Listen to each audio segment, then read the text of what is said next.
Welcome. Welcome, all of you beautiful beings and sisters joining us. I'm going to give us all a few minutes to arrive here. Welcome. Yay.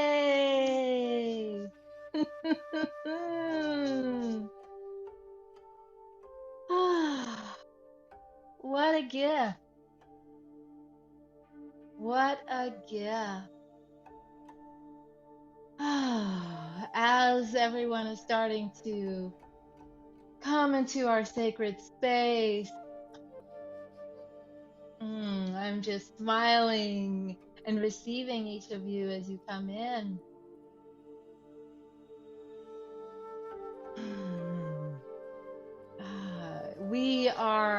Today, we are here to embody our inner healer with Qigong, the wise woman way. And it is so lovely to be with all of you in this medicine circle. And as we're coming in, I'm seeing some of you that I know and love dearly. And some of you, we've been practicing Qigong together for a while. Some of you, we've been sitting in circle for a while. And some of you I haven't seen in a little while. It's been a while since we've been together. And then there's a lot of you on here that feels like this is our first time meeting. And so I just am bowing to you and thanking you for being here today.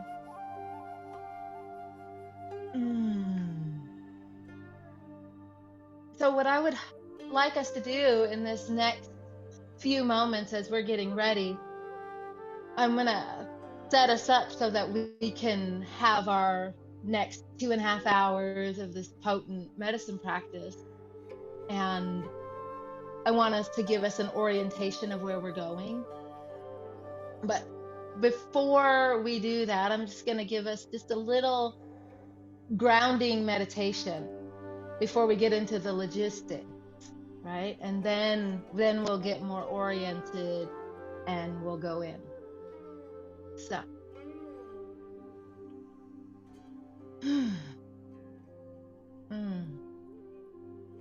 yeah.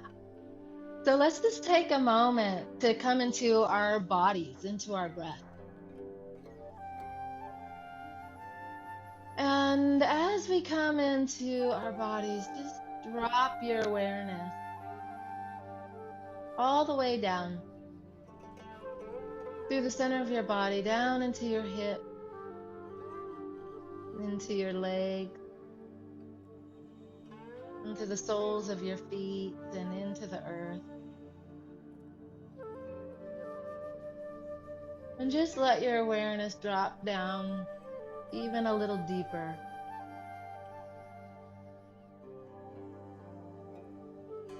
And then let your awareness start to go out, go wide.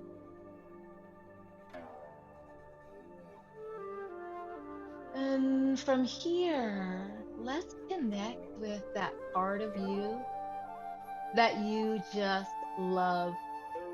That part of you when you're like, I love being me. Yeah, connecting with her. And now start to connect with that part of you that can move through your life and you see people and they may need something and you just so effortlessly extend your heart to them without even thinking a second thought. You just extend your heart to someone. And now the invitation here is to take that extension and turn it back toward yourself. So what you're doing is you're extending yourself toward yourself so that you can receive all of your love, all of your presence. So you're now unlocking this first ring of power within yourself. And from here, staying connected with yourself and the earth, I invite you to connect with that part of you that is connected to the divine, that knows you are sacred and knows you're a part of something much bigger and more beautiful than you can even imagine. And that this universe, this divine essence, this God stuff includes you. And it is unfurling and expanding with your highest health and well being and success and wisdom. It's expanding with you, for you, in connection with the universe. Mm. Now you're starting to unlock the second ring of power, the divine human, the transpersonal. And from here, let's connect with a time in our lives when you felt safe in a community of people. A community of people that loved you simply for being you. It did not matter what you said, what you did, what you wore, what you think or believe. They just love you.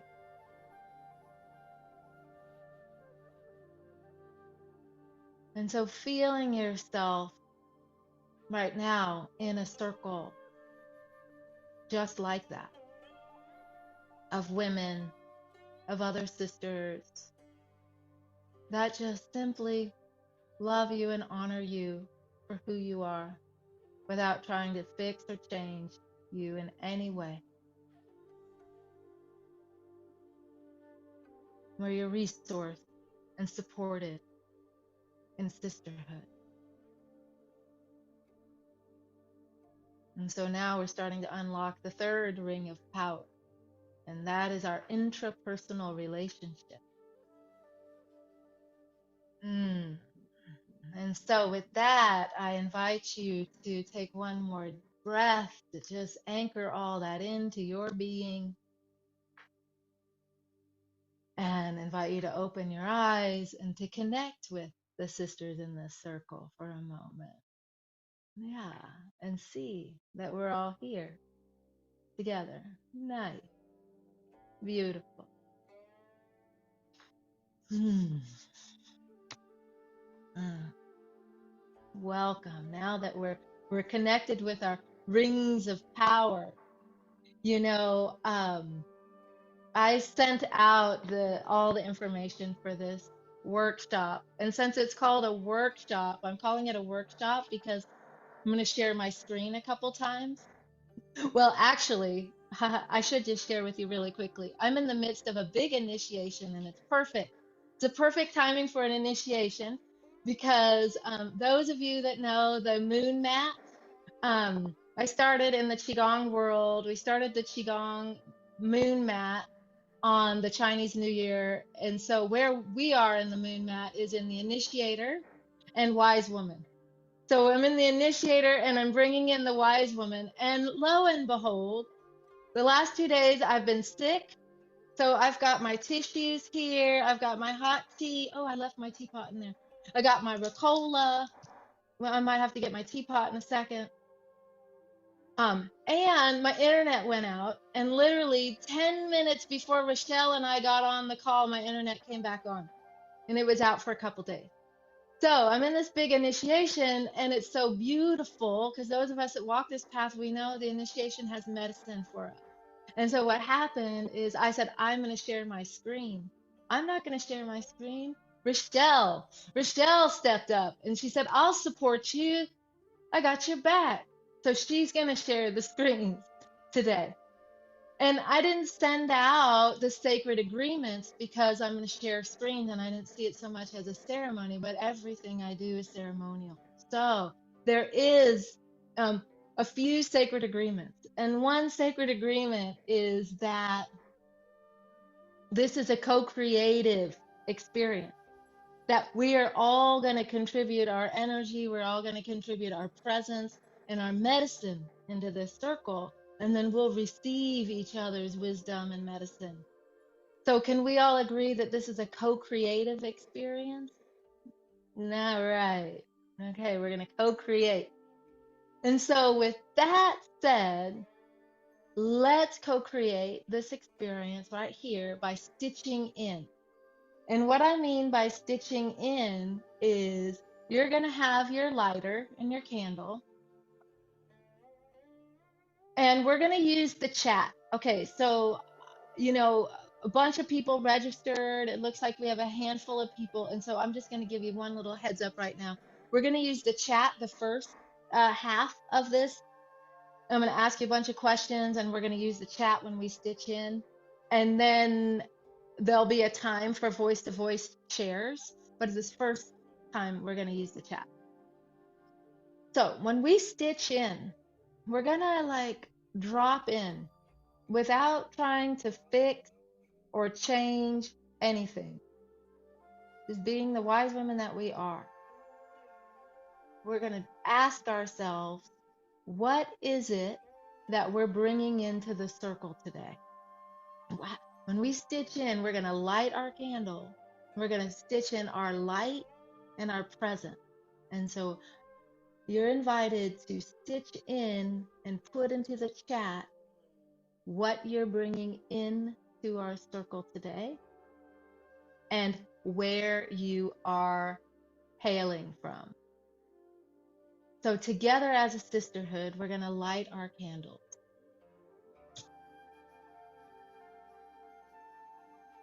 And be with what's real.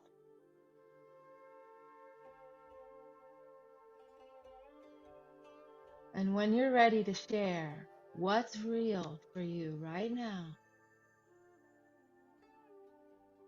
please weave that into our circle.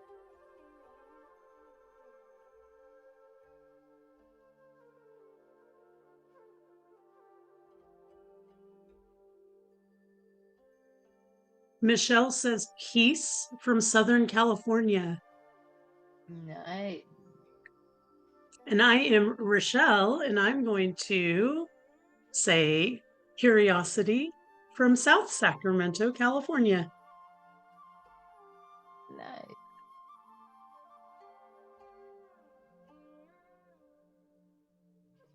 And so Katia says gentleness from Colorado. Melissa says curiosity and desire.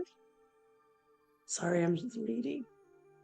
And desire to continue expanding from Miami. Gwen says gratitude from Delaware. Trisha K says peace from Peace River. Mm-hmm. Carla says intention from Houston, Texas. Tanya says creativity and tropical storm weather vibes from Nova Scotia, Canada. Nina says presence from St. Louis, Missouri. Deborah, deep compassion for my body's wisdom from Denver, Colorado.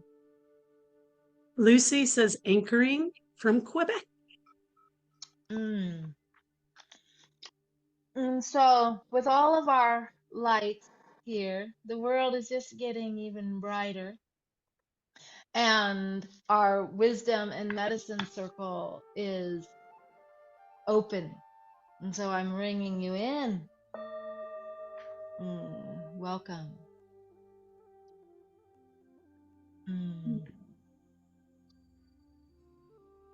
I'm stitching in, just responding to the present moment with a heart full of gratitude. And I'm in Fayetteville, Arkansas. So beautiful. So beautiful. Okay. So there's a second agreement. And the second agreement is that the circle always has medicine. Whether we like the taste of the medicine or not, there's medicine for us, right?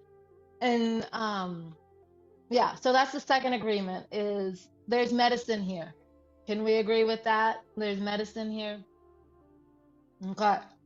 And it makes me think about there in Taoism, there's this well, it's not just exclusive to Taoism, I don't think, but I learned about it through Taoism.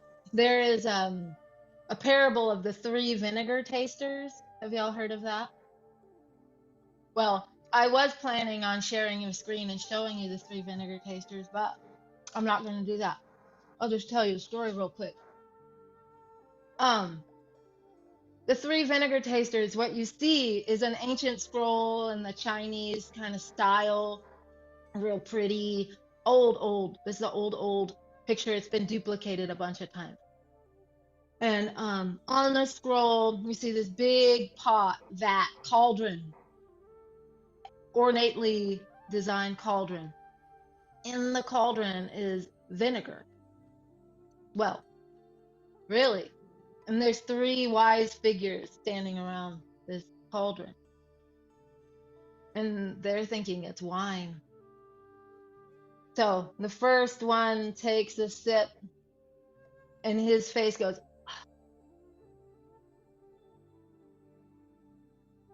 sour. That is Confucius. Confucius is one that sees life as us and our internal and the medicine of our lives, the spirit of ourselves and essence really is sour. And we need a bunch of rules and a bunch of religions and rituals to keep us in line, because if we don't have that, we'll just sour everything. The second one takes the vinegar and their face is like silent, like there's no emotion.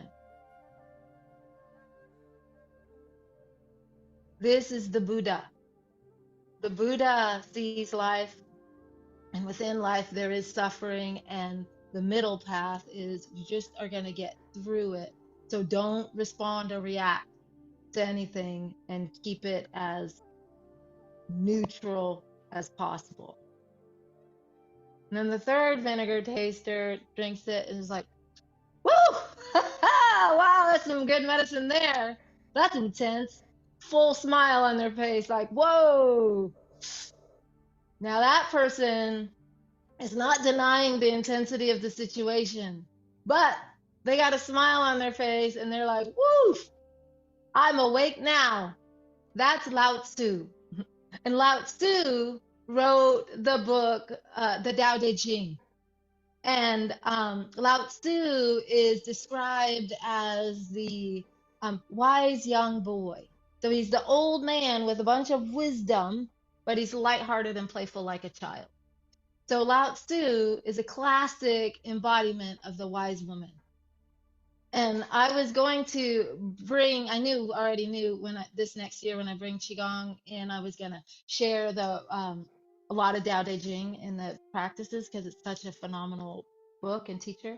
But like last week, a new book came into my life and I am so excited about it. I just learned about this book. It's written like Tao Te Ching, but this is called Women of the Tao. And I'm going to read you one passage now and then one at the end. And this is called Women of the Tao.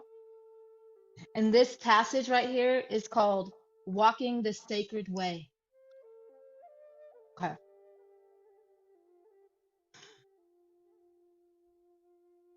There is not a path that has not already been walked by the women who have gone before. You do not walk this path alone. Demeter, Persephone, Athena, Penelope, Diana, Deborah, Cecilia, and Mary all have been here before you. You do not walk this path alone. Their journeys, their lives, their stories remain to guide your way. Listen to the women who have walked before you. You will not lose your way. And this book, I don't know if you can see this. This is the traditional Chinese characters to say walking the sacred way. But next to it, there's little tiny writing. And in 1985, they discovered a secret writing of women that was hidden until 1985. And this book came out in 1995. And so this is called Nushu, a whole secret language that was just discovered of women, of wise women. So we're carrying on the traditions of the voices that were not able to be heard. Very beautiful. So we're here to embody our inner healer, to practice Qigong the wise woman way. But, I think it's important. Maybe we should define, what does it mean to be a healer? What does it mean for us to embody our inner healer? And so, is that even an identity that you identify with? Why? Why do you identify with being a healer? Why do you not identify with being a healer? What comes up for you in your body? How I define being a healer is, you know, nothing that I say here now or in any of the teachings is the truth with a capital T. It's only a lens, right? It's only a perspective. But I only just recently have been able to claim and embody and even maybe describe myself as a healer. Because before, people would talk to me and say I'm a healer, but I would just deflect it like, oh, I'm not that. What are you talking about? And partially it was humility. You got to be a hollow bone. And I'm certainly, and the other part of it was like misunderstanding what is healing. Because like what I'm about to say is like, I thought healing, maybe you were like Christ. Christ walks in the room, everyone's healed. They touch his garment, the disease goes away. You're like, what? Right? I'm not that. Right. And so just kind of a misunderstanding of this like mythical sense of what healing is. But it only is just recently that I realized I was just taking myself out of the equation. It's almost like the word servant, service, and contributor. When I was younger, I was a massage therapist and I was a waitress. And as a massage therapist, I saw myself as a servant. I was just there to serve somebody else. And when I was a midwife, I got a little bit more wise and realized, oh, I'm of service. I have value, but I'm of service. Now, as a priestess who shares Qigong, I realize I'm a contributor. And a contributor means I have value and you have value. And my presence is important to the presence of the situation. Whereas before I could take on that identity, I didn't include myself in the equation. So I'm wondering if any of that resonates with you, of just taking yourself out of the equation. But just to simplify my quote unquote definition of a healer is just when you think about, all of us have gone through a broken heart. All of us have been sick like I am right now. We're not going to be sick forever, right? All of us have had broken bones that are healed now. You've fallen down and gashed your knee. It was all bleeding. And now when you look at it, there's not even a mark on your leg anymore, right? So we have these innate capacities to heal. Some of us have even had like really intense diseases that we don't have anymore, right? And because our body has this power to restore itself back to its original state, which is healthy, holy, and whole. And when I think of a healer inside ourselves, but then I think there are healers and wise women that are outside of us that we can go to and have sessions with, or coaching sessions, or get a treatment from. And a big part of what they're doing is holding space, and they're holding a healing presence, but they direct and guide us to tools, to practices, to medicines to help us be as healthy as possible. But they don't see your illness or your disease or your age, or even if you're dying, to be a problem. They see it as a part of the natural life cycle of being a human. And You can be a healer and whole and complete in your body and still have a disease. But what is healed, what is different, is your perspective, how you relate to the disease, how you live in your body in relationship with the disease.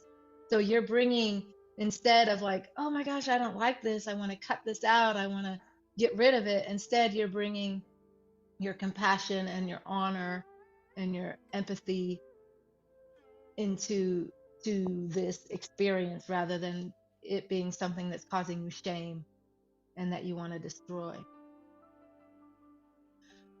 And so I would love to hear from all of you. How do you feel about this?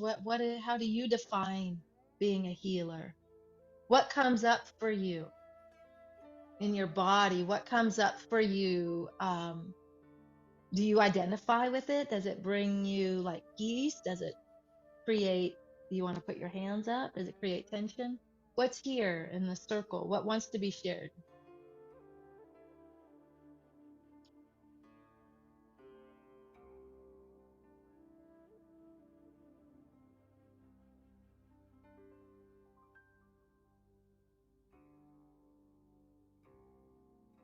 Resistance. Perfect.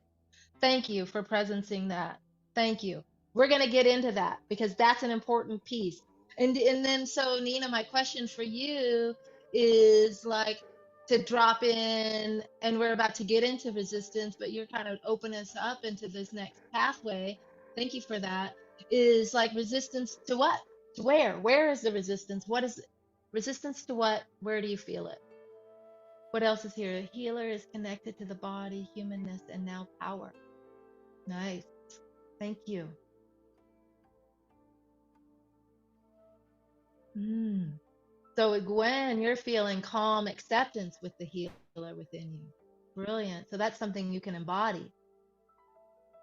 And so, Rochelle, shifting from being outside of being a healer to accepting my role in my own healing gift that I offer to the world. And I just want to highlight that right there, Rochelle, that shifting. I can identify that. That's the very path that I just went through. So it's going to be really exciting to see what opens up for you when you really honor your role in this process.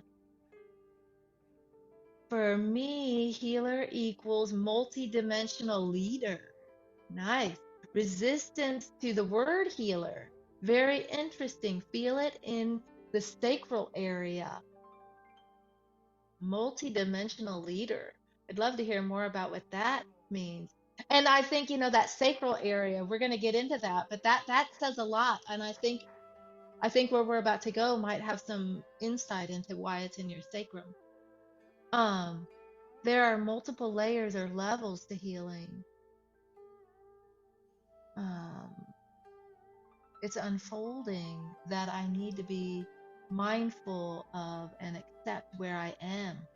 And that right there, Carla, to be mindful and accept where I am and knowing that this is an emerging path, that is a classic wise woman healer archetype, is just know thyself and accept thyself. So beautiful. Such goodness here. Resistance to the title and to sharing my medicine with others. I feel it in my heart and throat. Wow. Thank you. And so as we're going to continue on, but more people can keep sharing, I feel the word carries expectations, like to say facilitate a healing. Right, right. And that's kind of yeah, an expectation, a false expectation that you can fix them or something. Beautiful. And so let's continue this conversation and just explore, just in brief, the wise woman archetype. So who is the wise woman? What is a wise woman? What are the wise women of the Tao? Who are we as wise women?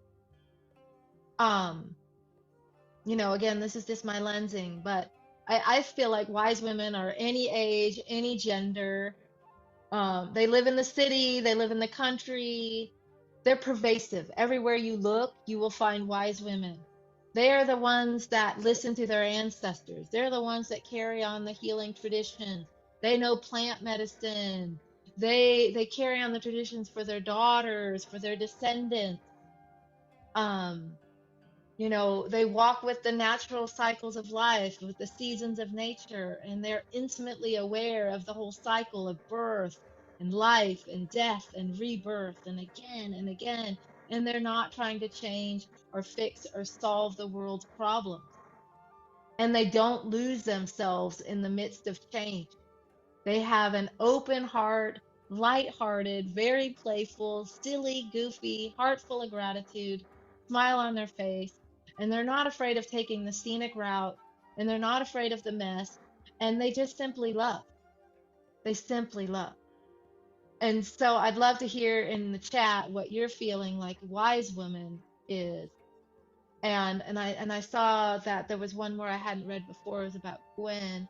So while you're putting in the wise woman, Gwen is talking about acceptance relates to my way of living after a life-changing injury. It was not a deliberate role, right? Things happen, and then you have to respond with love and compassion.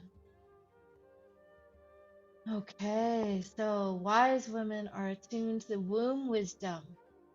Wise women listen within. Bowing to you. And we're going to do a little womb wisdom piece at the very end. So you'll want to stay all the way to the end for that. Is there anything else that wants to be shared about wise women?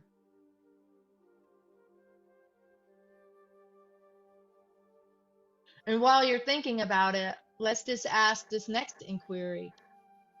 So, as a sacred space holder, as a caretaker, as a family member, as a person on a healing journey, as a person that's going through change or natural changes in life, maybe even perimenopause, but as a person that may be a person that has like a profession, like a transformational facilitator or a coach or a therapist or guide, a practitioner of some way.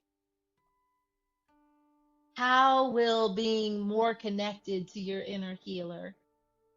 How will being more connected to all your sources? And how will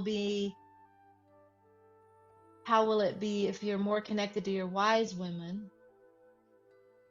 How will those deeper connections help you serve or contribute to your community, to your family, and to your students in an even more impactful and profound way? How can embodying this support you?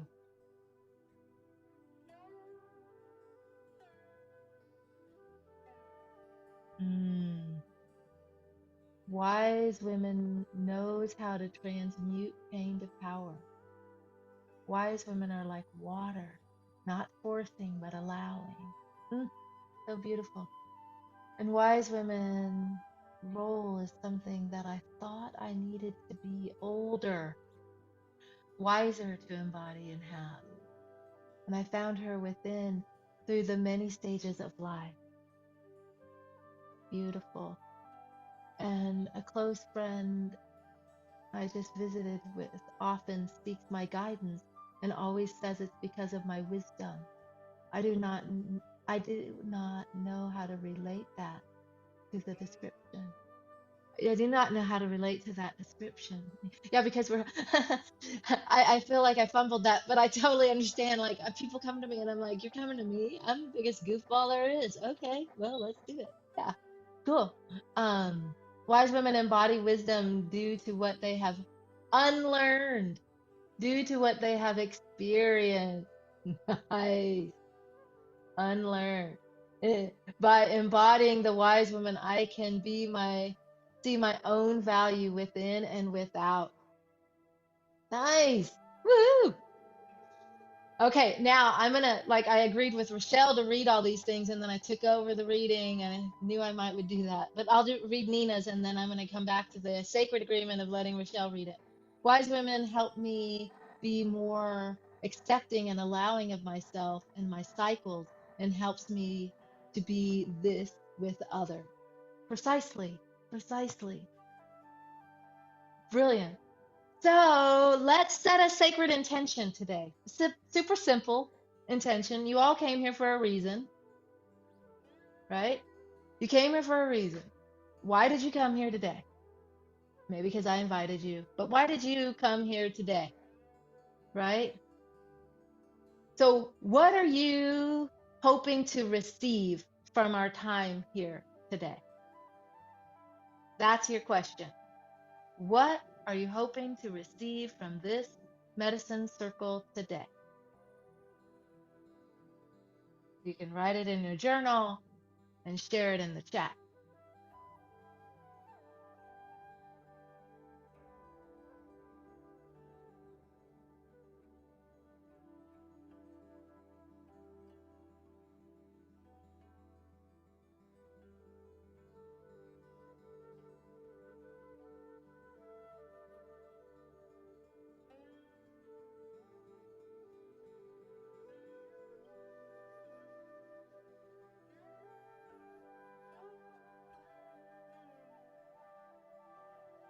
Beautiful.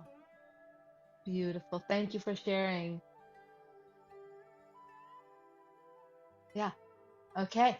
I'm seeing a thread here. Ooh, to help heal my broken heart. I will tell you, Miss Carla, heal a broken heart. I use Qigong to do that. And I will have to say,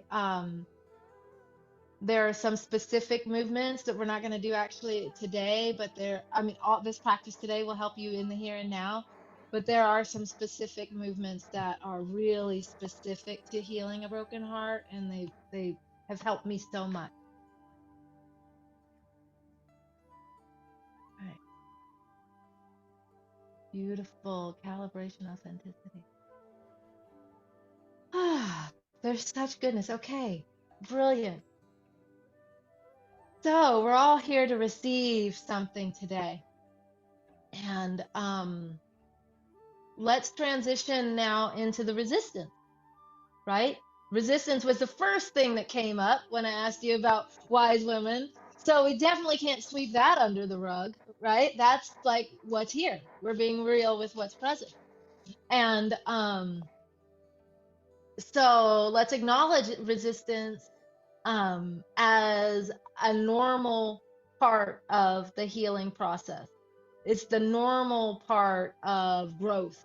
It's the normal part of stepping into power, right? And and we come from a long line of healers and wise women, right? And so in our lineage, in our bloodlines, in our DNA, our mothers and our foremothers, grandmothers and beyond before, they were persecuted for being wise women. They were misunderstood. They were hurt.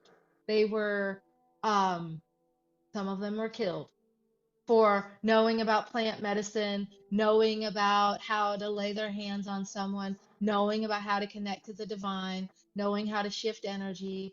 And those wounds live in our DNA, and we're actively healing our line, right? And so some of the resistance is from past stuff that maybe you didn't even experience.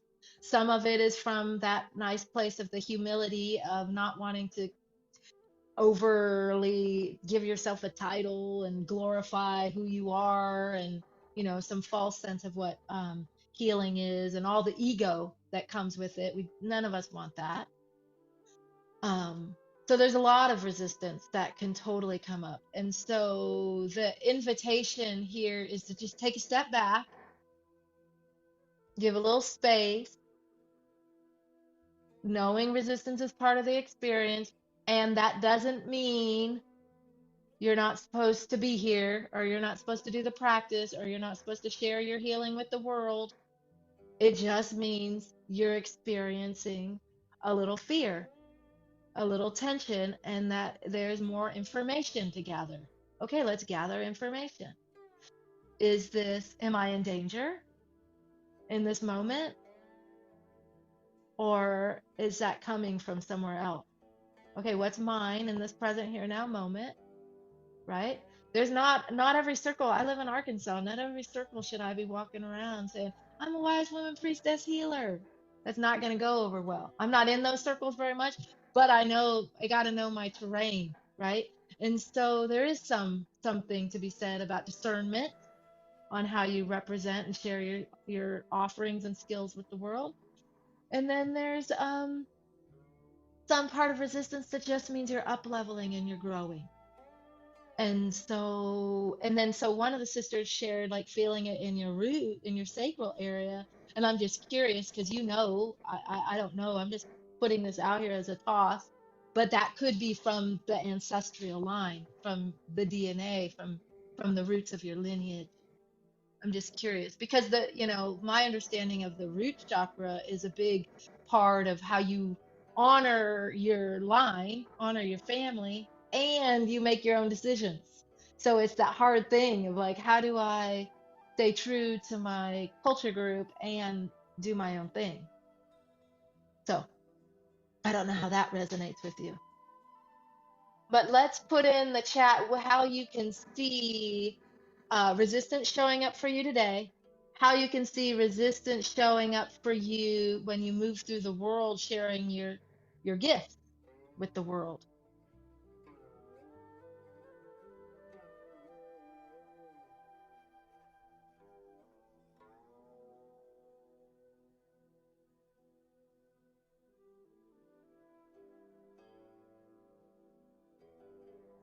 And while we're writing about it, like how is it going to show up for me? Because you know yourself best. How is it going to show up? But then how do you want to show up today? But how do you want to show up in your sacred work, even with the resistance? This is a core initiation now.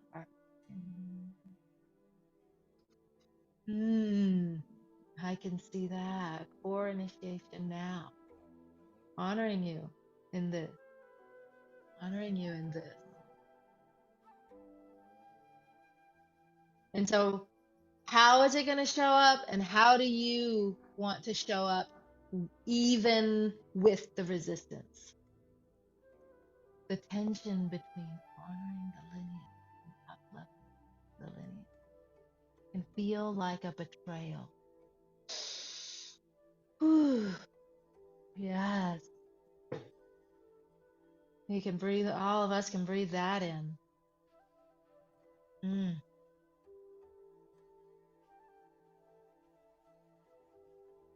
Okay.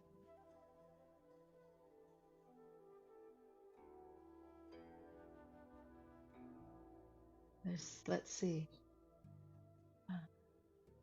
Rochelle, are you fine if I just keep reading these real quick? Resistance looks like safety and comfort, but in fact, it's a barrier to my growth and ability to expand my comfort zone. Mm.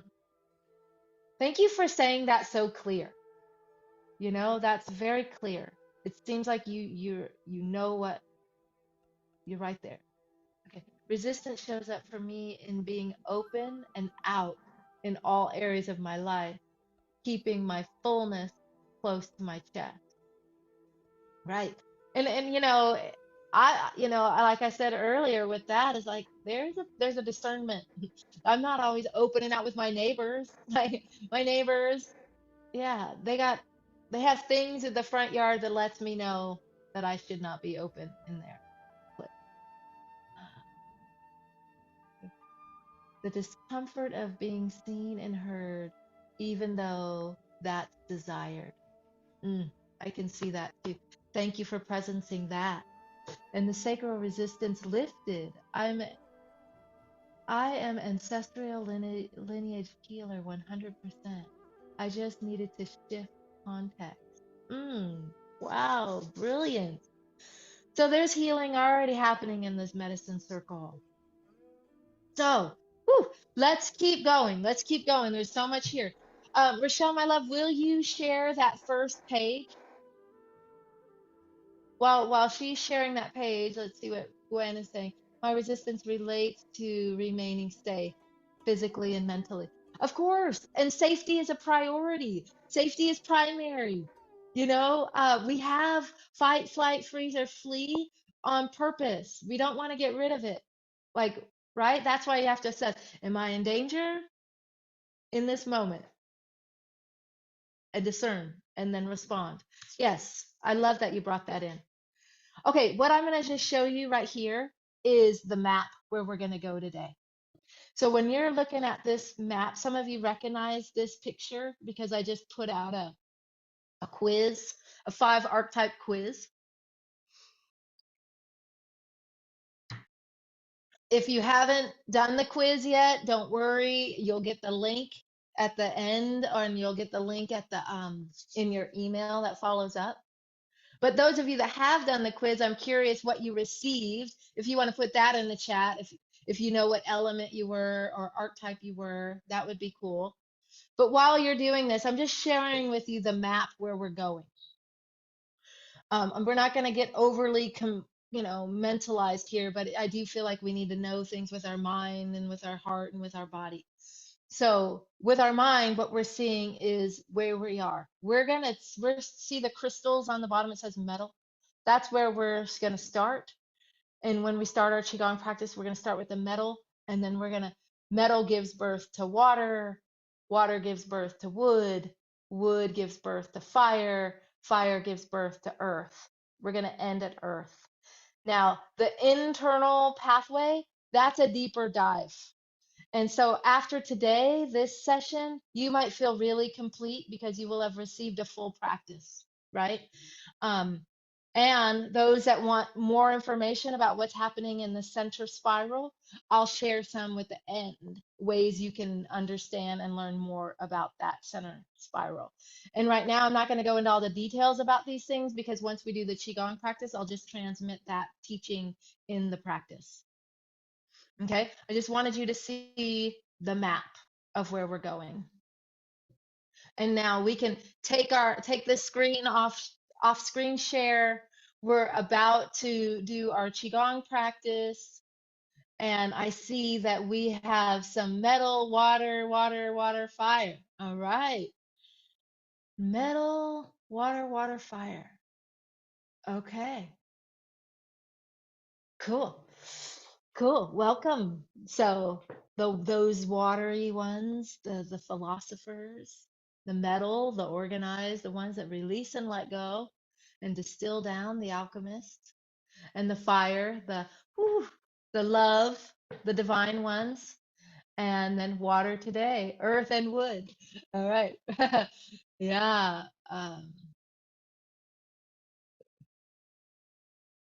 Every season, every session, it's always like my favorite one. Like I'm literally like we just finished Earth Element. I still have my Earth Element altar set up over here, and it's got the bear. We were just with the bear and the Earth Element, and that is what helped me be here today the way I am. And so when I'm in the Earth Element and I'm with the bear, I'm like, oh my gosh, it's my favorite. But then we're about to come into the metal element with the white crane. I'm going to be like, oh my gosh, the white crane, it's my favorite. And then we're going to go into it. Yeah, I'll tell you the path, but they're all my favorite. So, but let's get ready for our Qigong practice. Okay. I invite you to clear your space. I'm going to need to adjust my camera. You can do this practice seated. If you're going to do it practice seated, you're going to have to just adjust how you do it. There are a few golden rules in Qigong. One is no pain. It's just that simple. So if I'm doing something and it doesn't seem like what you want to be doing or should be doing, modify it, adapt it, make it softer, smaller, do it internally. Um, uh, do it internally, find a way to make this work for you. Here's another thing to consider is uh,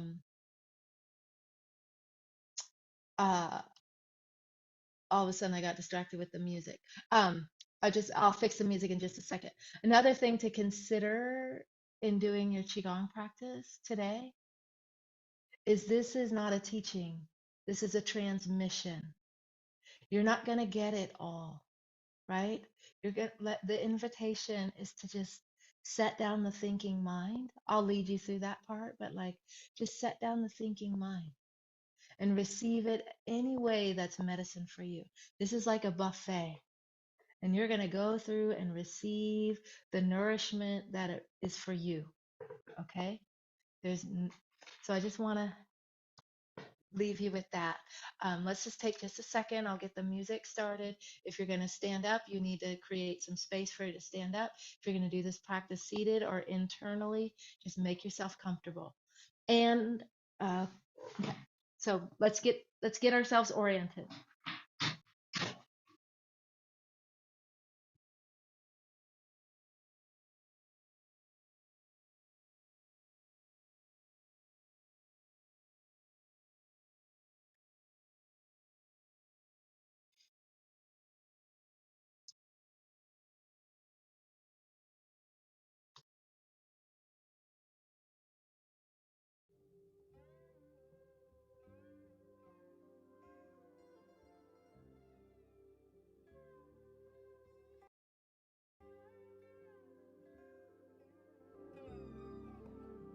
Can you all hear the music now? Yeah? Okay, thanks. Perfect. I'm going to shift this right here, close this chat out. So now here's another piece that I invite you to do. I know that most of you will want to be off camera. I totally understand that. If one or two of you's on camera, it'd be great because then I like know that we're together a little bit. Okay, I think we're ready to go. And not just since I had to adjust my camera, can you see my hands and feet? Yeah? Okay, perfect.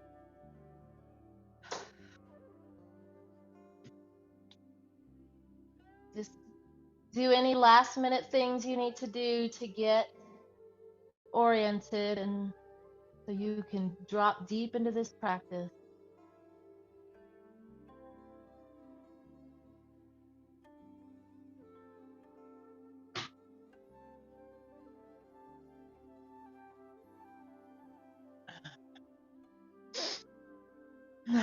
Okay.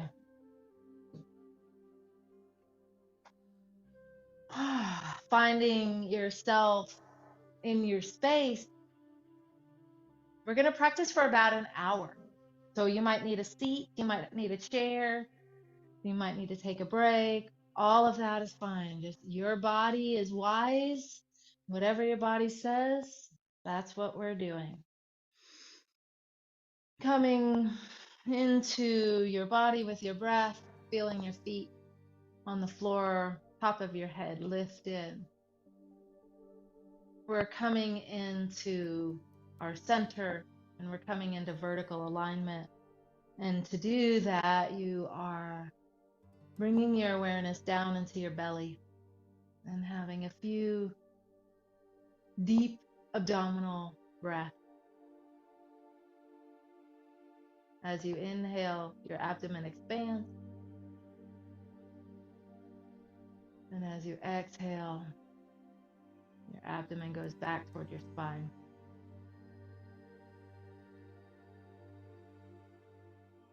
Top of your head is lifted. As we come into vertical alignment, you can sense this vertical axis of the top of your head lifted toward your soul star, and this vertical line runs down through your central channel, down through your perineum, down into the earth. There is a line that runs from your shoulders out and down, and there's a line that goes across your hips and then down your legs, anchoring you into the earth as you breathe from your belly.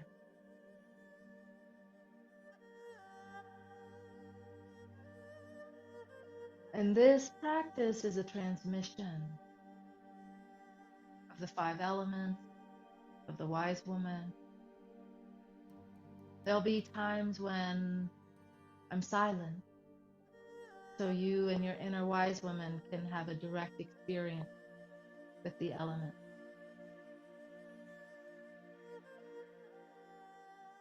And I want to invite you to see yourself right here as we're embarking on this journey together, that you're on a path. You're on your path, you're on your way. And as you're walking on your path, as every good temple experience, there is a gate. And I am your gate guardian. This is no ordinary gate, my love. You're at a crossroads. You're at a wise woman crossroads, and there you meet somebody like me. And there is, standing at the gate with my staff, smile on my face, greeting you. Hello, my love. Well, as my wise woman gate guardian self asked you, oh, where have you been? So you have a sense, where have you been this last couple months? Oh, where are you now?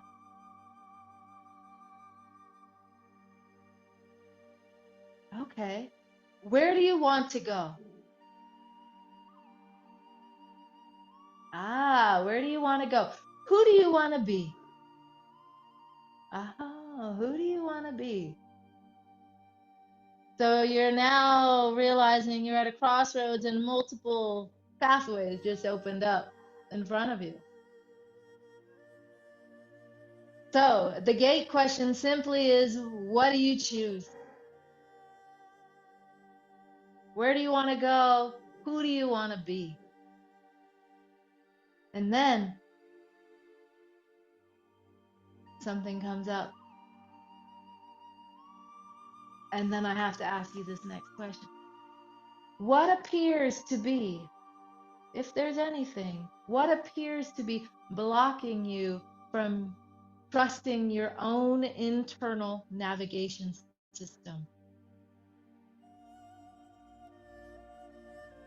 What appears to be blocking you from trusting yourself to know the way, if any? And if there is anything, I invite you to bring your feet together and with a humble bow, literally bend forward, bow forward, and set that down. Release that here at the gate. If there's anything blocking you from trusting your own path, your own internal navigation system, and literally feel it fall to the earth.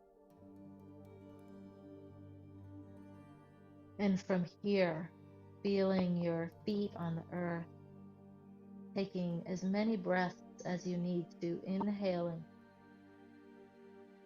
And as you inhale, you're filling your body up with new, fresh life force energy. And as you are inhaling, you're slowly unfurling your spine. You are rising into this present moment, filled with curiosity, with possibility. And to your left side, look and imagine there is a threshold. And you, being the wise woman that you are, step across that threshold into our practice, into our circle. And we will begin with showering chi. So as you inhale, your hands rise and your body sinks. As you exhale, turn your hands over. Your hands float down, your body rises. Inhale, your hands float up, gathering chi. Your body sinks just a little. Now exhale, letting your hands float down, showering your body with the chi you just collected all the way through, from your crown through the soles of your feet into the earth. As you inhale, your hands rise, you're connecting with the earth and with water, with the yin aspect. Exhale, turn your hands over.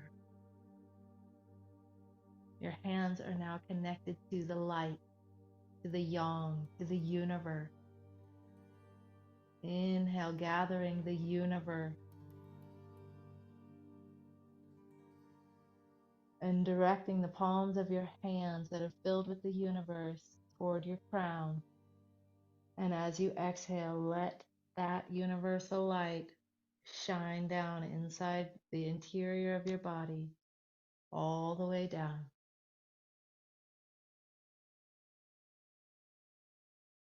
One more time, connecting with the yin,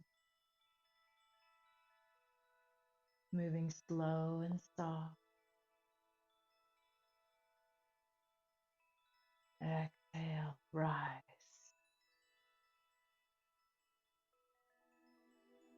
Inhale, collecting the yang.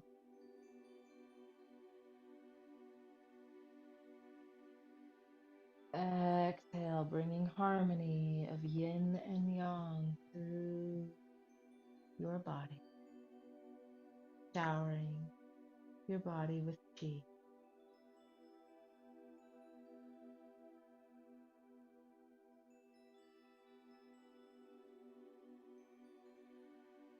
Beautiful. Let's just go ahead here and feel your body.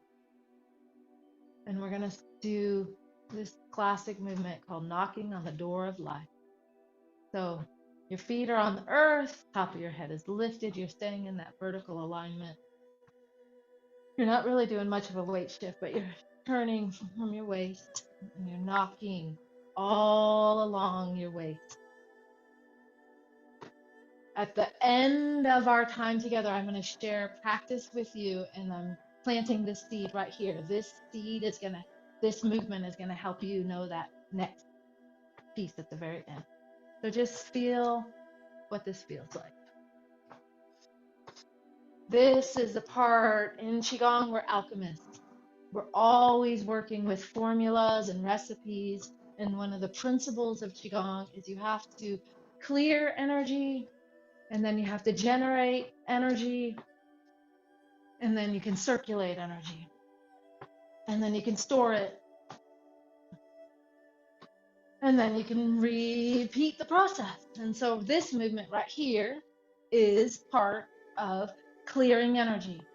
We're knocking on our body, we're activating places that we're stuck, and we're moving our spine, and so we're creating space. And it's also generating heat. So this is a 2-for-1 right here.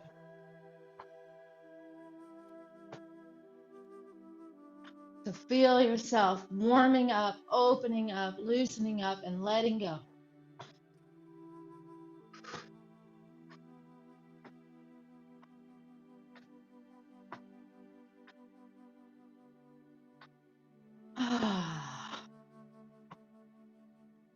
And now slowly let this movement unwind. Stop giving it energy, and just let it work itself out. And then you can stop making connection with your body and just let your hands just float as if they're flowing through water. And let this water start to carry away anything that needs to be released. And let this new fresh water come and nourish you as you start to slow this movement down. And eventually finding stillness. and sensing and feeling what your body feels like right now.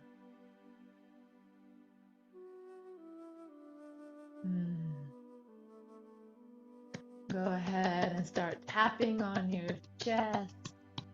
We're going to trace the meridian line. One of the aspects of this practice is to activate your luminous light body. So in order to do that, you need to become familiar with the meridian line. Today, you'll get an introduction to that.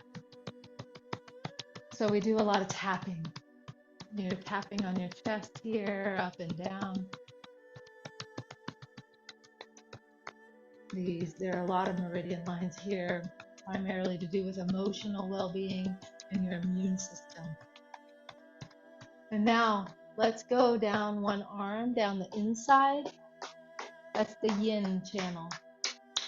And up the outside. That's the yang channel. Let's do this 3 times on both arms.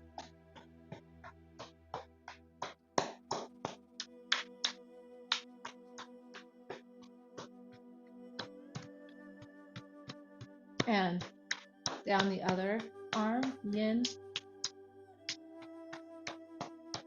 yang.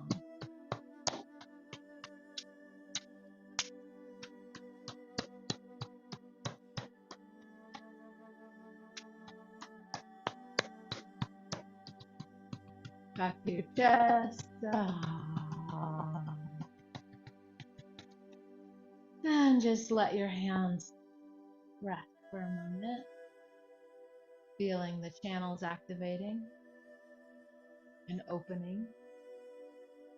Okay, so now we'll go to the top of your head, starting near your forehead, tapping to the back. We'll do that 3 times. Well, I guess I'm going to do it a couple. In Qigong practice, they always like to give you numbers. 3s, it's usually in the realms of 3s, 9s, 100. Top of your head. So now we're going to go down down to our kidneys, up and down our kidneys.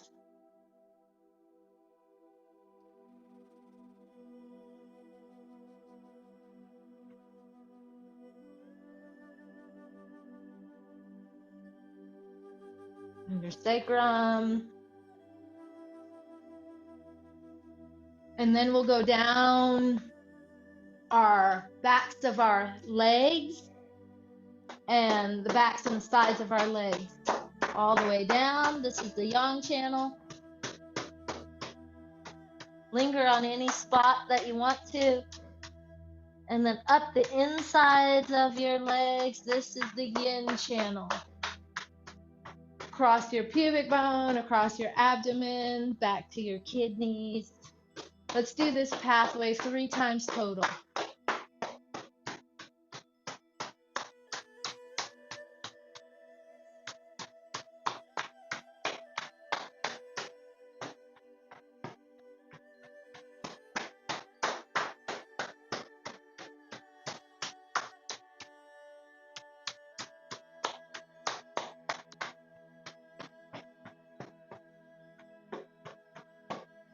And then come to where your abdomen touches your thighs, your legs, right at your groin. Opening up the chi channels down into your legs. And rest, sense and feel. The meridians have been opened up through your arms and now through your legs. Now we need to open up our internal organs. So right at your belly button, right at the navel. And just knock as hard or as gentle as it feels appropriate for you. And at your solar plexus, this is usually kind of tight here.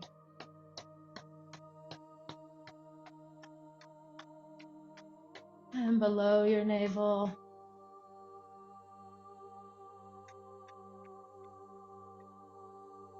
then up and down one side from your ribs to your thigh.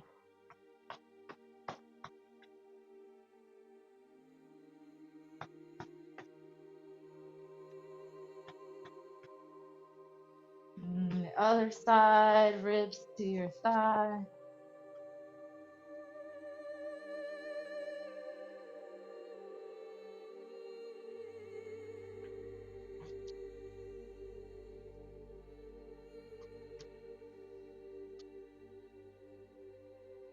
Back to your navel. And then let that rest.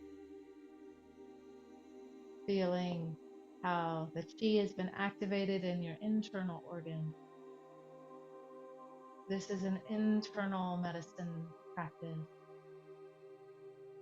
This practice is an opportunity for you to release and let go of what you no longer need and to harvest what is medicine for you at this time. So a beautiful way to release and let go is with healing sound. We're going to do the healing sounds with the spinal cord breathing.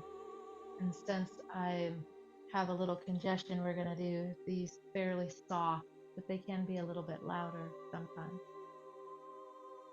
Here we go. So let's just do the movement and then I'll introduce you to the sounds. Spinal cord breathing goes like this. When you inhale, you arch your back and you look up and you make gentle, soft fists with your hands. Your pelvis tucks back. And then when you're exhaling, you curl your spine, your hands come forward and your hands are open because we're going to do the healing sound. And you curl forward and you tuck your pelvis forward. So then when you inhale, you're opening your spine and you're just naturally drawing breath in. And then when you exhale, you're just forcing the air out and you're massaging your internal organs. So this is the movement. Now let's bring the healing sound. The first healing sound is going to be for the lungs. And this is a detoxifying sound to clear away any residue of grief or sadness or depression. And it sounds like this.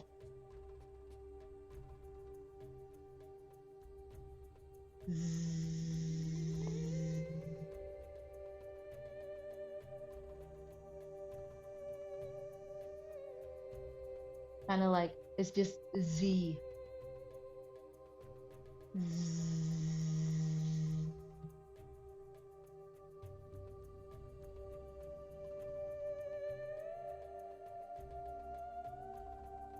So really feel yourself massaging your lungs and clearing your lungs.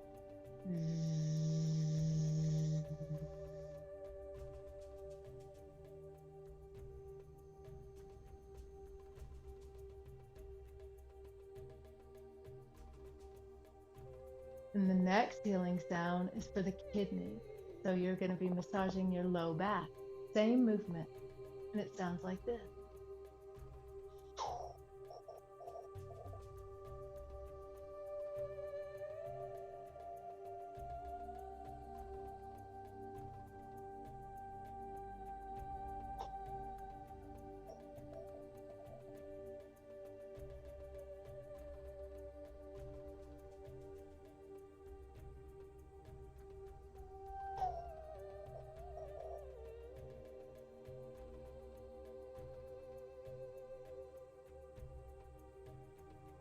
The next healing sound is for your liver, and it's to clear away anger, resentment,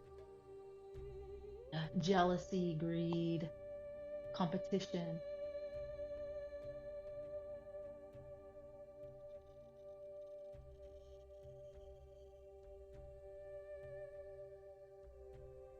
Feel yourself pressing on your liver.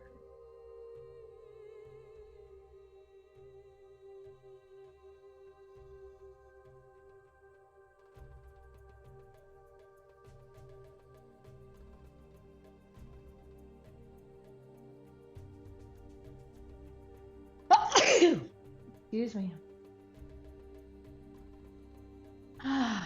Next healing sound is for your heart. This is to clear away bitterness. I don't know, we don't necessarily have too much hatred in our circle, but hatred, agitation, anxiety, superficial busyness. And it sounds like this.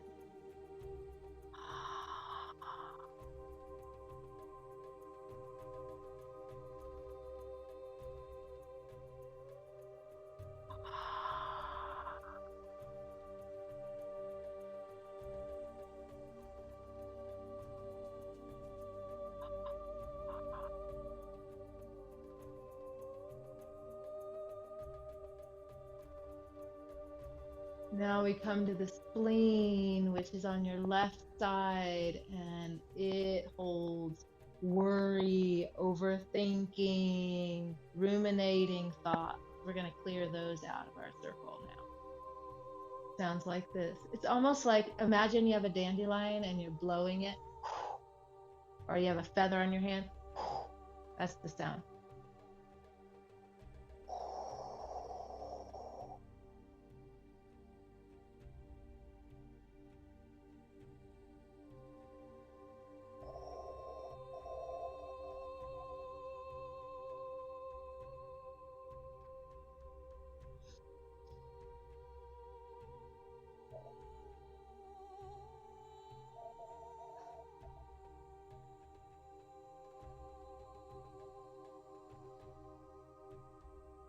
And now the final one is the triple warmer. And this helps you clear other people's energy out of your field. And it sounds like this.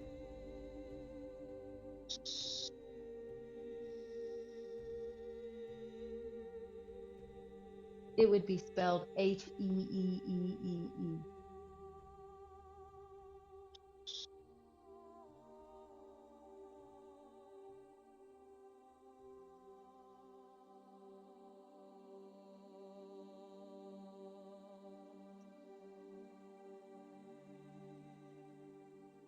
Now just let your hands float down. Clearing all that out of your organs. Now we'll shake and we'll make the sound, one sound each with one breath. So something like this.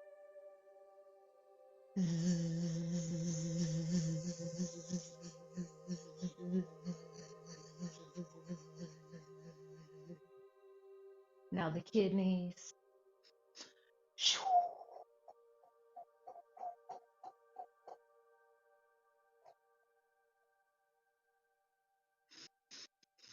Now the liver.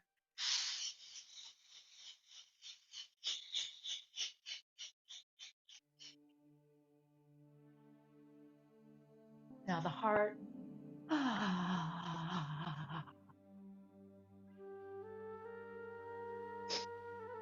Now the spleen.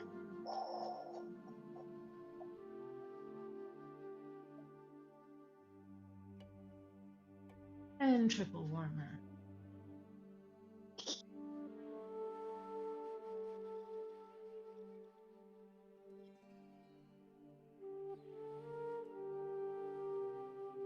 Let that settle.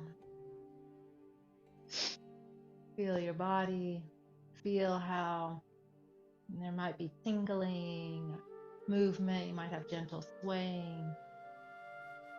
We're active, right? We're ready to go into the flow. So, bringing your hands in front of you as if you're holding a ball.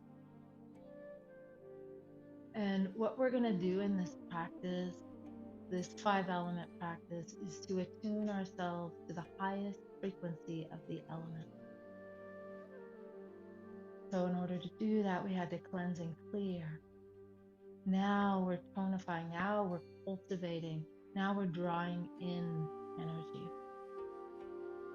So as you're standing here holding this ball called low standing tree, we're going to start to connect with the colors associated So standing here and you're starting to invite white pearly light into your lungs, into the field all around you. White pearly light. We're attuning to the highest frequency, to the superpower of the metal element. So as we inhale, our hands gently float up, and at the peak of it, our hands turn toward the sky. Let's just get the structure of the movement. And then as we exhale, our hands gently float down. As when they're about halfway down, when our palms are at the level of our chest, our palms are facing our lungs.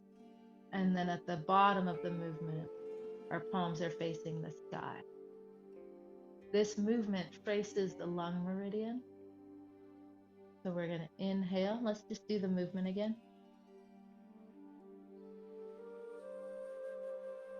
And then exhale. There's that gentle coiling. Now we know we're connecting with the lungs, with the metal element, following the meridian lines. Let's bring in white pearly light.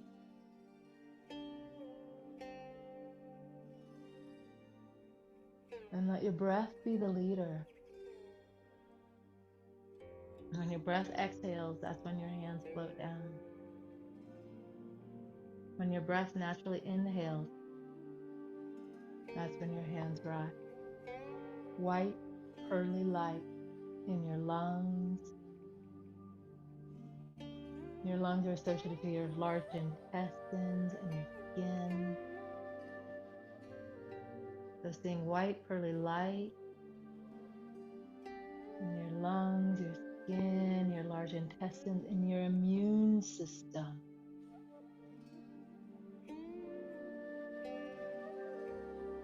You're attuning to the frequencies of courage and confidence,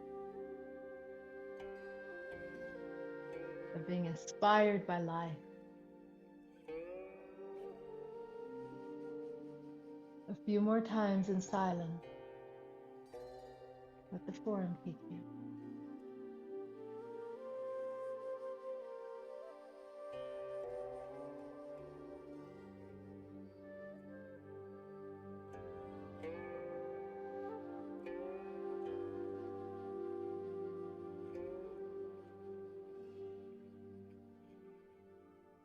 Last one.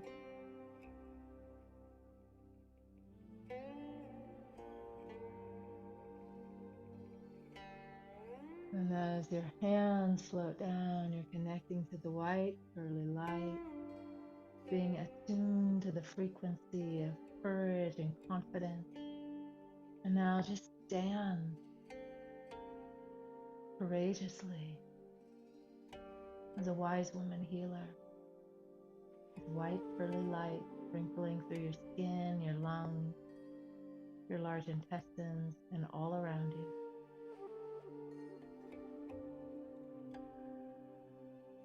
So now, metal gives birth to water.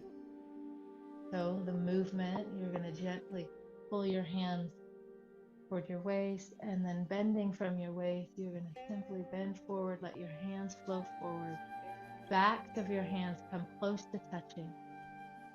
That was your exhale. From here, you're going to inhale, and you're going to do a gentle spine wave as you inhale your hands up to just underneath your clavicle, and then out, exhaling down. Inhaling up, and as you're inhaling up, you're tracing the kidney meridian lines from the soles of your feet into your inner thighs, up your center, and it ends at the clavicle, and then it goes deep inward into your kidney. So we're tracing this meridian line.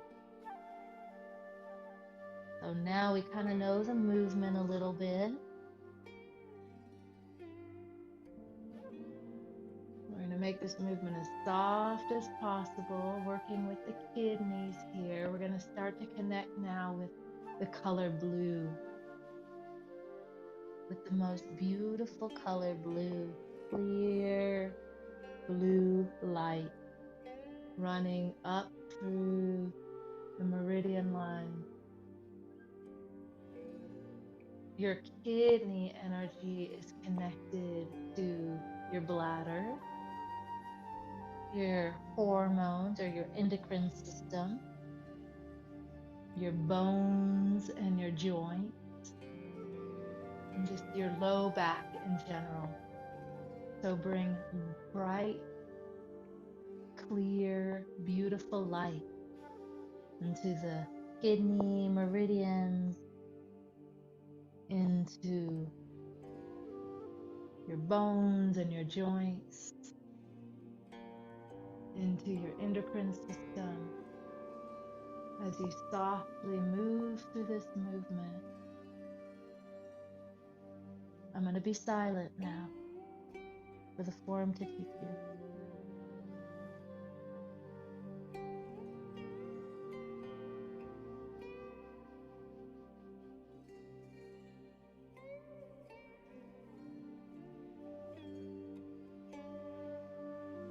I do want to share, we're attuning ourselves to the highest frequency of water.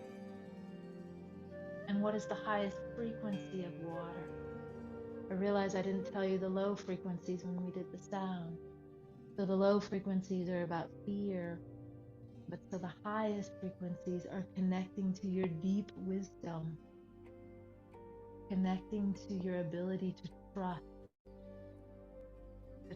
the unknown, your willpower.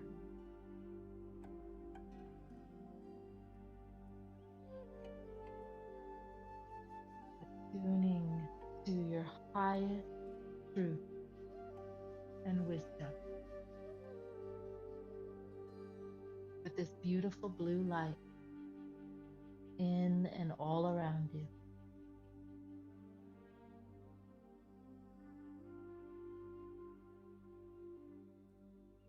Beautiful. Last one.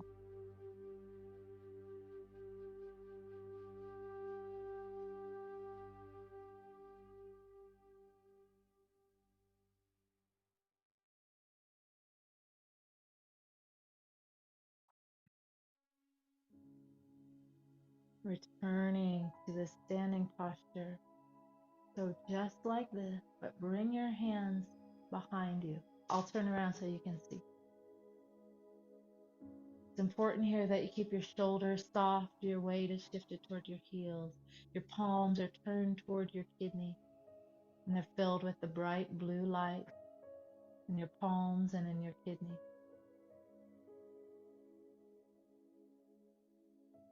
Breathing softly and deeply into your abdomen, attuning yourself to the frequencies of your deepest wisdom and your deepest truth.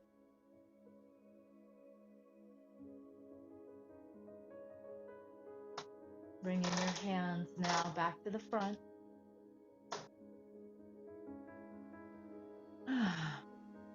Water gives birth to earth. Sorry, that's not true. Water gives birth to wood.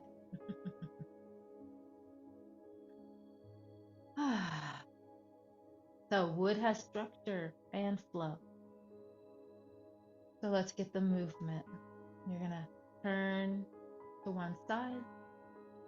Then you're going to inhale. And as you inhale, you draw your hands up, tracing the meridian lines of the liver all the way up to the top of your head. When you make it to the top of your head, your fingers are pointing down, not touching your head, but close to it. Then you return back to center, and then you exhale out. And then you return to your original posture, turning, inhaling, tracing the meridian lines up to the top of your head. Back to center, exhale out.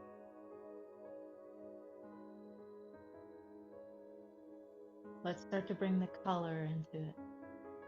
You're bringing in beautiful green light. The inner hand is tracing your liver meridian. It goes up from your big toe, up through the inner thigh, up through your abdomen, up to your liver. Then it goes internally up to the top of your head.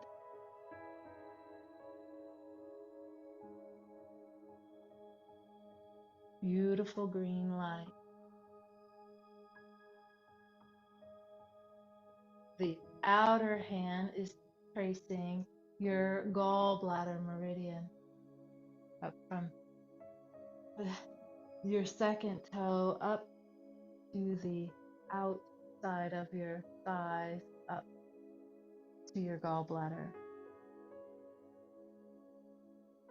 And you're attuning yourself to the highest frequency of wood. Wood, rooted and expanded. It is connected to an infinite, abundant universe. Wood is generous, creative, and kind. So as you connect to this beautiful green light, activating your generosity and kindness as you share your wisdom and your healing to the world.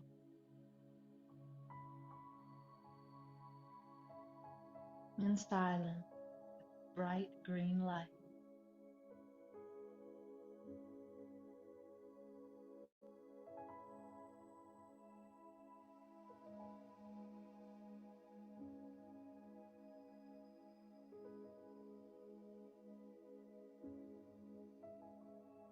Your liver is associated with your gallbladder.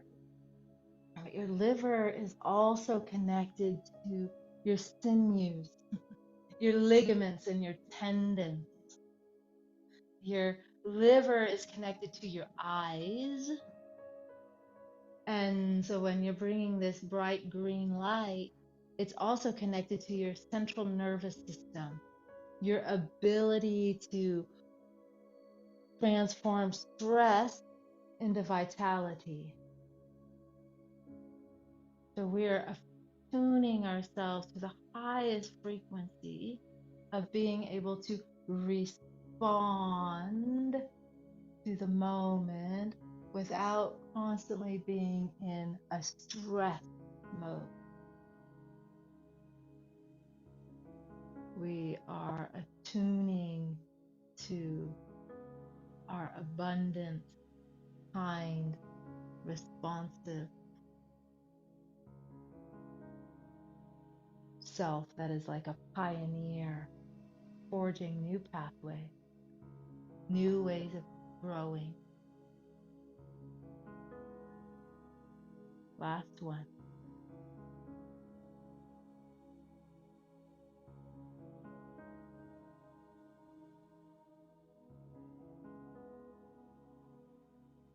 As your hands float down, just let them rise a little higher to embrace the tree. Let the energy hold you here. Beautiful, bright green light in your kidneys, gallbladder, and your eyes, in your central nervous system, in your liver,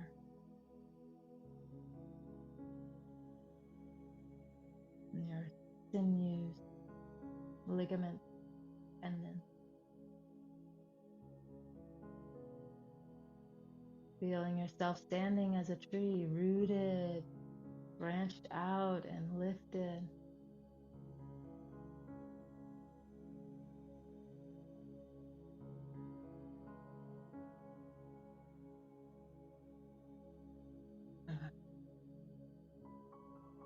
We're at the halfway point. So let's just take a moment to rest and integrate. Also, because I need a sip of water.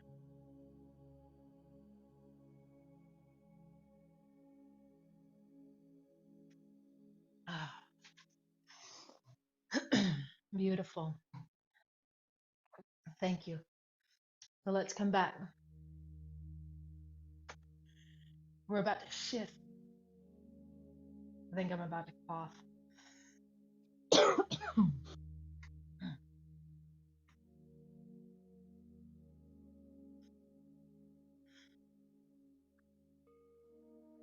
Let's shift into fire. So you have your hands here and just set one hand down. One hand is at the level of your heart. We're going to trace your heart meridian. The other hand is down as if it's tracing across water, surface of water.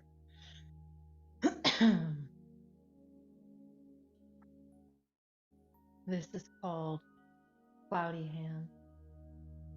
The heart is connected to the most beautiful color red. So let's learn this movement. What you're going to do, the hand that's up, shift your weight to that side. Now just turn your waist. Now switch your hands. Now shift your weight. Turn your waist.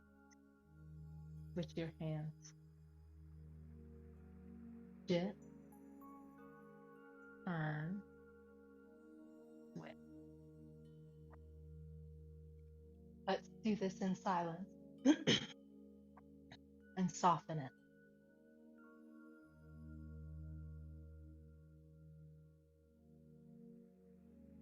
You're connecting to your heart meridian, to the highest frequency of love, of what was kindness in wood is now taken flame, is now compassion.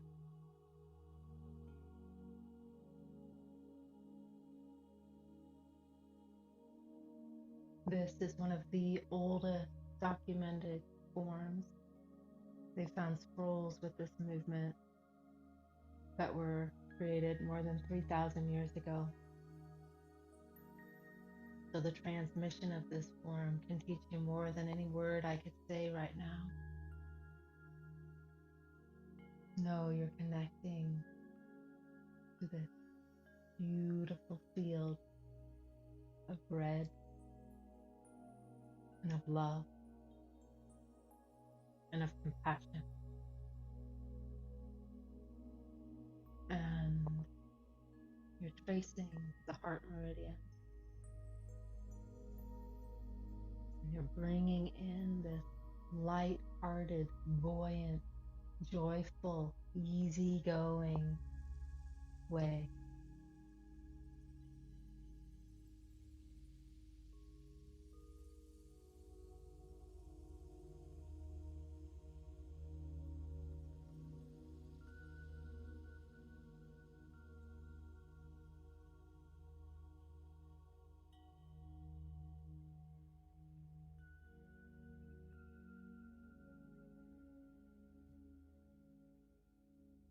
The heart is connected to your small intestine.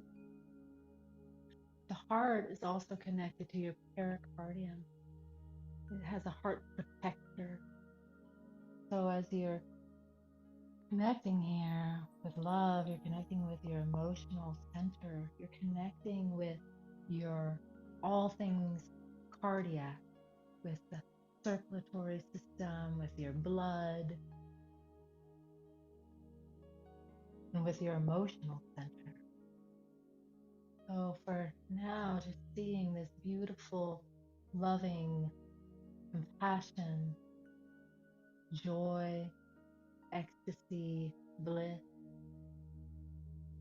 enter into your heart and into all your blood vessels, into every blood cell in your body.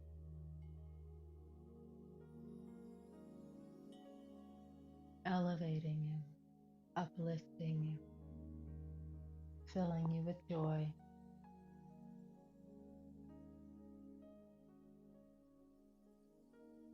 And let's come to the standing posture of the heart,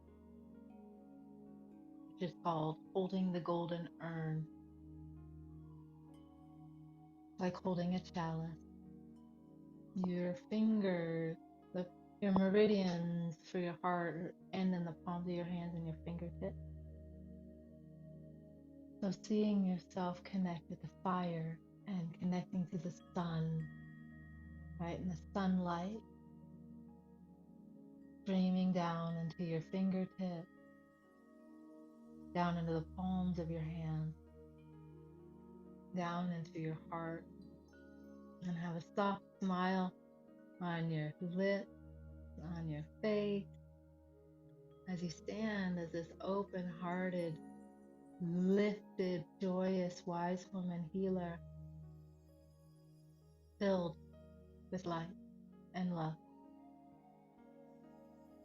And let's collect this light, feel it streaming down into your heart, and then feel it flowing down into your lower dantian as you lower your hands. Fire becomes earth at your earth center. Take a moment here to sense and feel the palms of your hands, the energy of your chi ball, and knowing that that's in your lower dantian, it's in your belly, near your womb space. This last movement here is pebble in the pond. You are the pebble. Pond is your life, your family, the field in which you move. So taking a nice deep breath. And then when you naturally exhale, shift your weight toward your heels and just gently squat a little, just a little, and see how your hands want to float out in front of you. And then when you inhale, you're turning your palms like you're collecting this energy, and then you're drawing it into your center. It's that simple. Exhale, hands float out.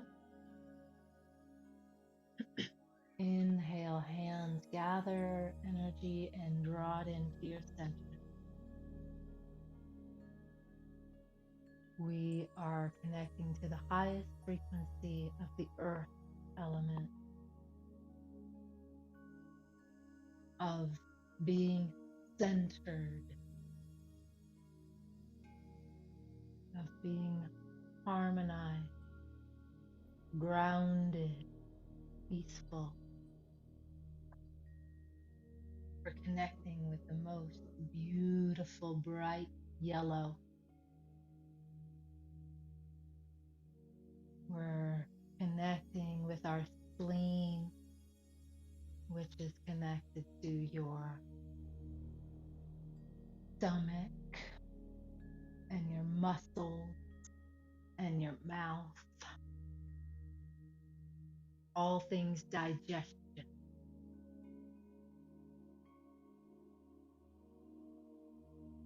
And we're connecting to this highest superpower of peace,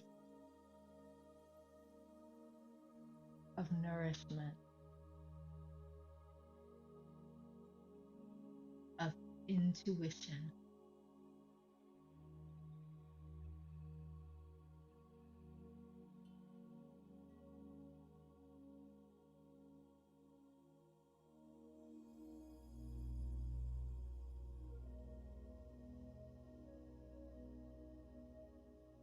Letting this form teach you, feeling yourself fill up with this beautiful yellow light in your spleen,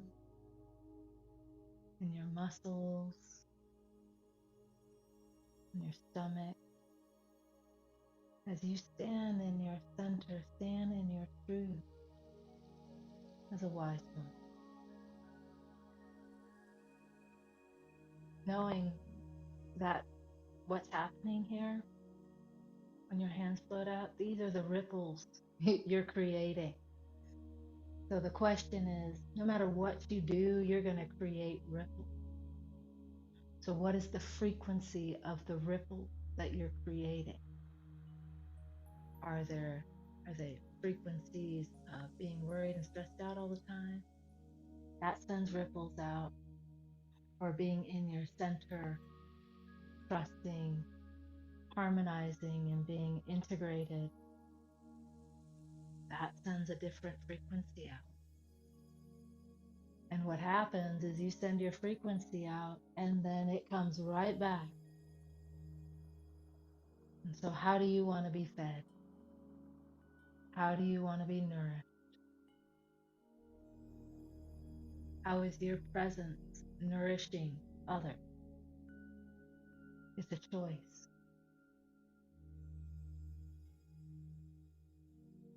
One more time.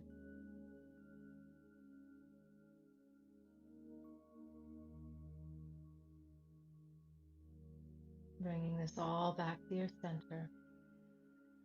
And now just gently lifting your hands and then settling them then onto the earth.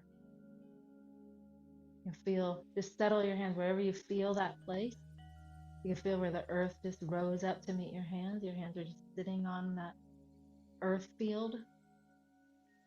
Rest your hands there.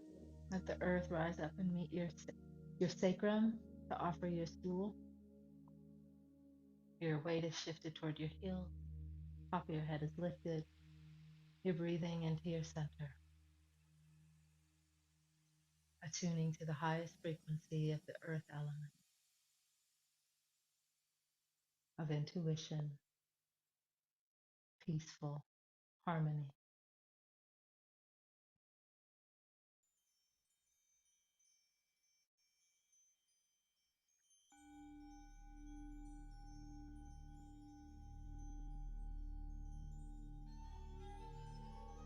And from here, we'll pull down the heaven. So as you inhale, a lot like how we started, as you inhale, hands float up. And then as you exhale, your hands float down. We end all of our sessions this way because this is an integration. So as we inhale, we are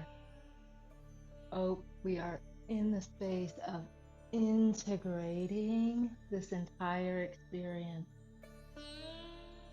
And we are connecting our head with our heart and into our lower dantian, our womb space. We don't want to leave excess energy in our head or in our heart, actually. We want to access those centers, but when we leave energy there, we feel overthinking or overfeeling. But if we can draw the energy down into our lower dantian, we feel centered, full in our body, open-hearted and clear-minded. This movement here is the best movement for cooling hot flashes and for clearing other people's energy out of your field. So we are attuning here with this beautiful color, violet. So start to see violet light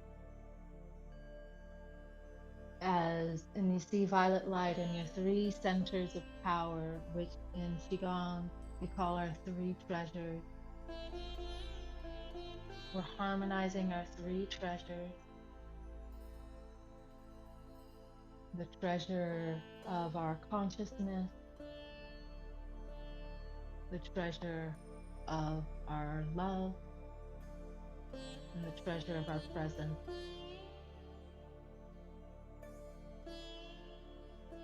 As you're feeling yourself come to completion with this part of the practice,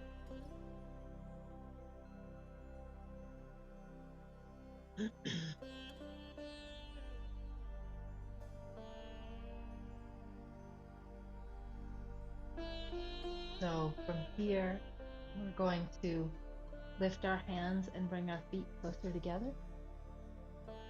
And this last time that your hands float down, just don't worry about your breath. Just take all the time you need. And just let your hands almost like a coffee press. Just direct any residual energy down, all the way down. Just take your time. So everything above your hand is clear. There's fresh substance below your hand. Knowing this energy has intelligence and wisdom of its own. It knows where to go and what to do. And yet, you're becoming a Qigong practitioner as a skillful energy worker. So you're directing the energy to where you want it. You want it in your lower dantian. So one hand over the other, feel it in. Trust and know if there's energy that needs to leave your body and be composted, it'll go out the sides of your legs down into the earth. And as you bring your hands to your center, this is called bamboo in the wind.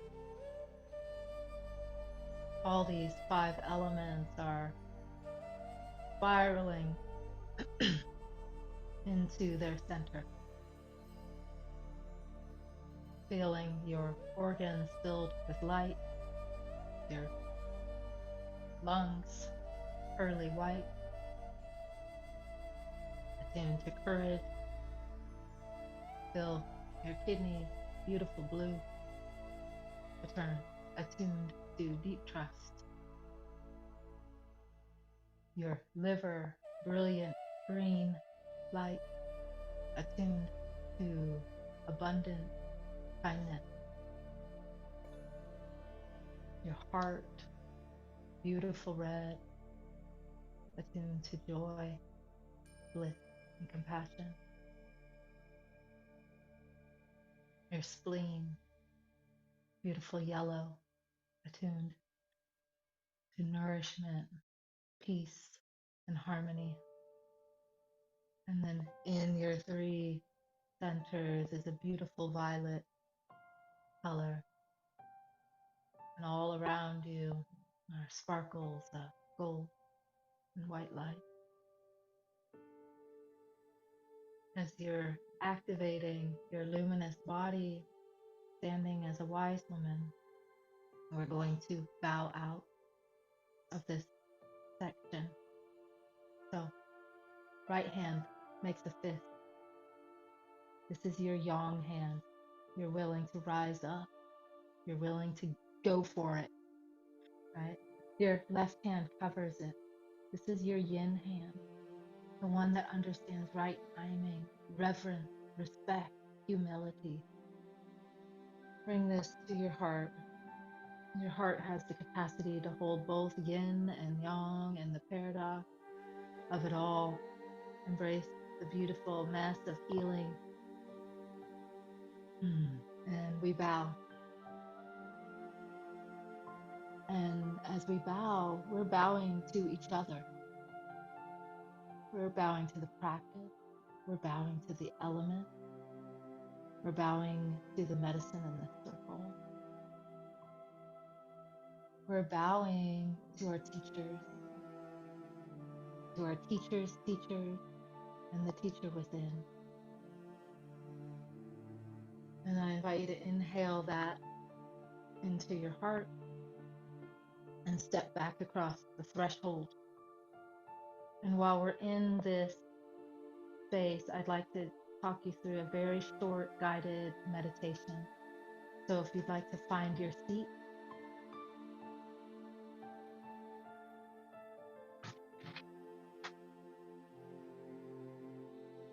then you'll want to sit towards the edge of your chair.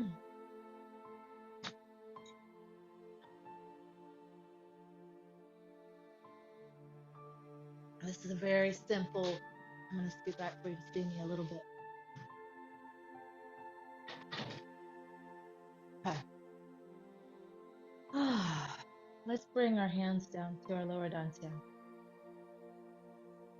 and breathe down into our center like we started. As we inhale, your abdomen expands. And as you exhale, abdomen goes back towards your spine. breathing in and out at your own rate and rhythm. If we want to be centered, we have to put our mind here.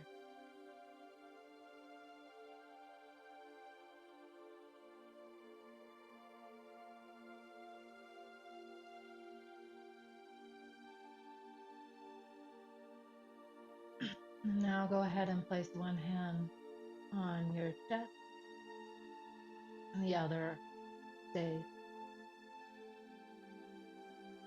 on your abdomen. So now your breath will start to grow. So as you inhale, feel this breath become more full as it rises from your belly, ribs to your chest. And then let it fall like a wave down from your chest to your ribs to your belly. Inhaling like a wave, full deep breath.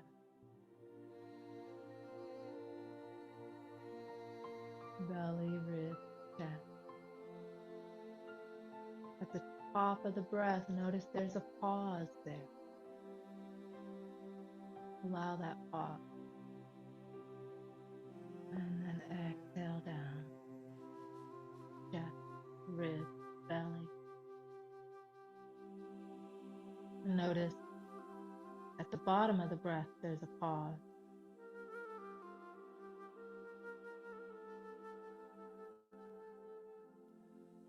Breathe full and deep. I invite you to linger in the pause.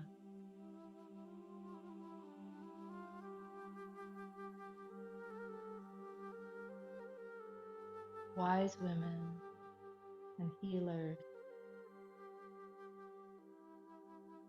understand about spaciousness.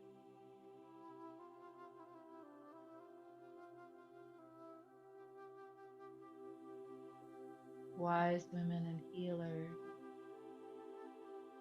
thrive in the space in between, in the pause.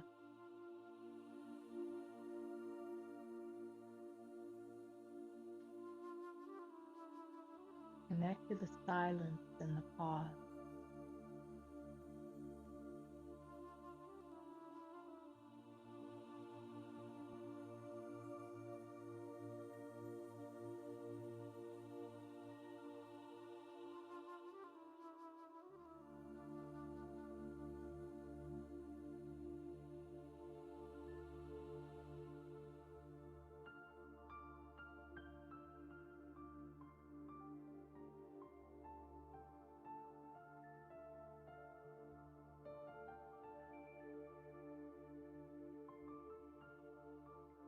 Know yourself in the silence.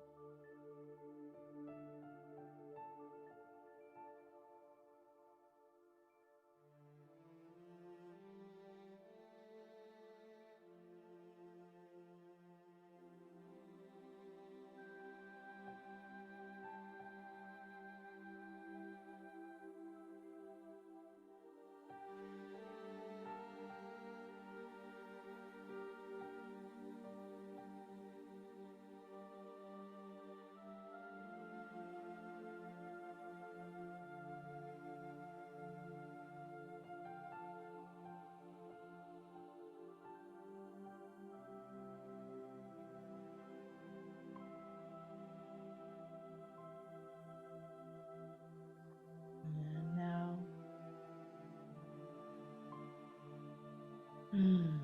feeling yourself starting to stay connected to the pause and to the silence, and yet starting to come back into our circle. And so you can, the hand that was on your chest and your lungs, you can bring it down to your lower dantian. And we can feel this experience in.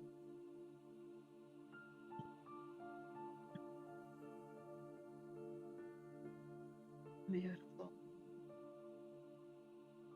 And then take these hands that are filled with that experience and go ahead and wash your face and rub and put that energy anywhere that you need it. Give yourself a moment to nurture yourself with your own healing hands and in a way that feels really good to you.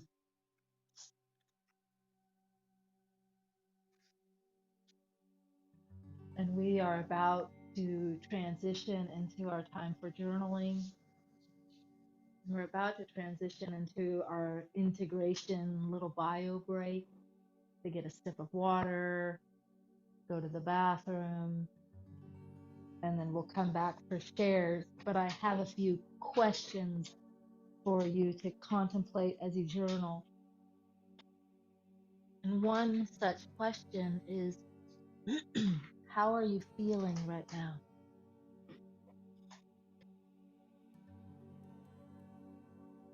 How were you feeling when you first started compared to now? I invite you to journal about anything you experienced in the practice. But then I just want you to back to the feeling. I have this quote that's coming to me is I believe pretty sure it's Maya Angelou. And I'm paraphrasing. She says, people won't remember what you said. They won't remember what you did. They'll remember how you made them feel. That's why I'm really asking, how are you feeling? And we're about to go take our break, so journaling, whatever comes up to you. But I want you to, the invitation is to stay connected to your luminous light body and to your wise woman within and your healer, and just write from them, write from that voice, what your wise woman and inner healer want you to know right now. What does your wise woman and inner healer want you to know? And yeah, taking your time. And so what's going to happen now is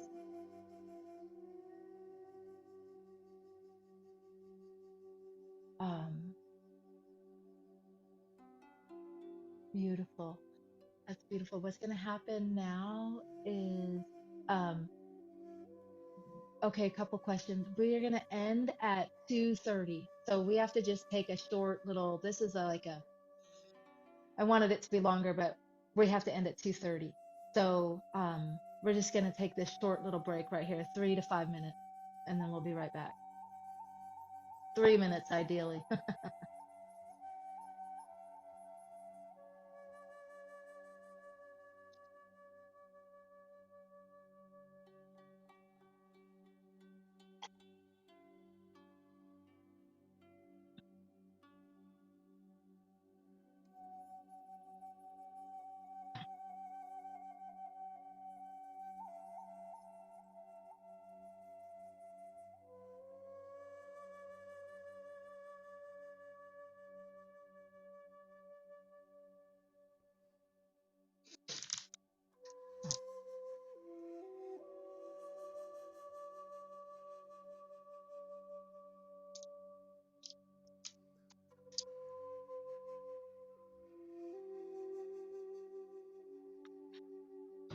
Get that speed.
In terms of also, we're going to end at 2:30. I can see I might kind of be pushing it on my time here, so I don't want to rush through these next pieces, but I'm going to have to do some kind of adjustment. But I'm making myself available. I'll stay after if there's any more shares or anything that wants to be presenced or shared after. I would be more than happy to do that, but I just want to honor all of our time. And so we're at the point now, we have a few minutes. I'd love to hear what's moving through you. Are there would anybody like to share their experience or present something or ask a question?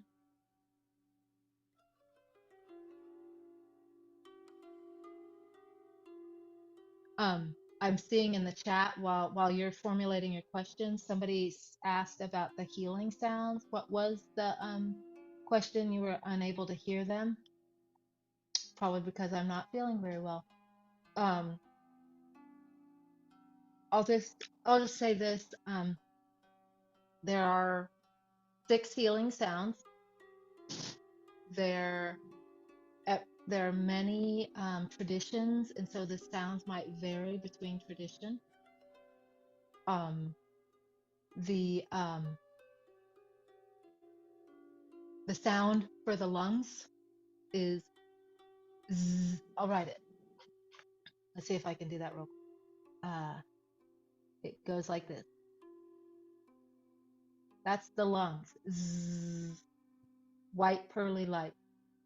Then you go to the kidneys, and that is like this.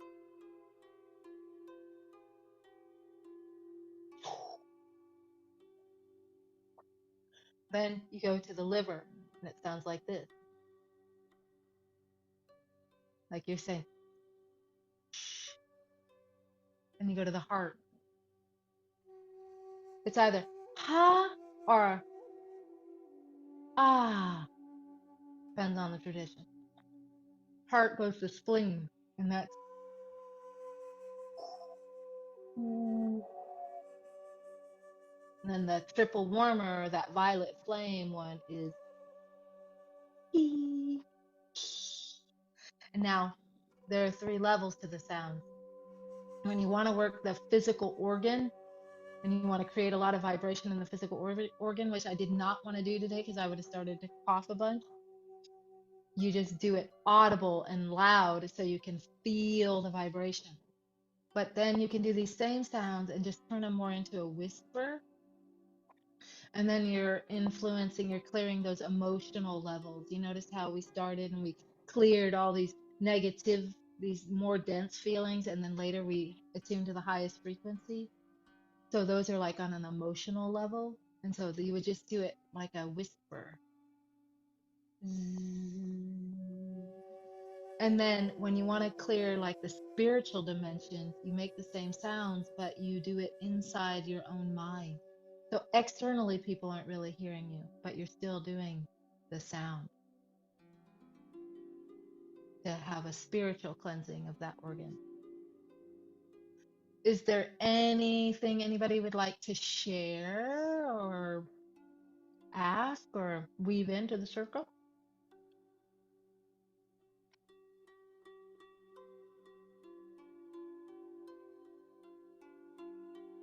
Okay.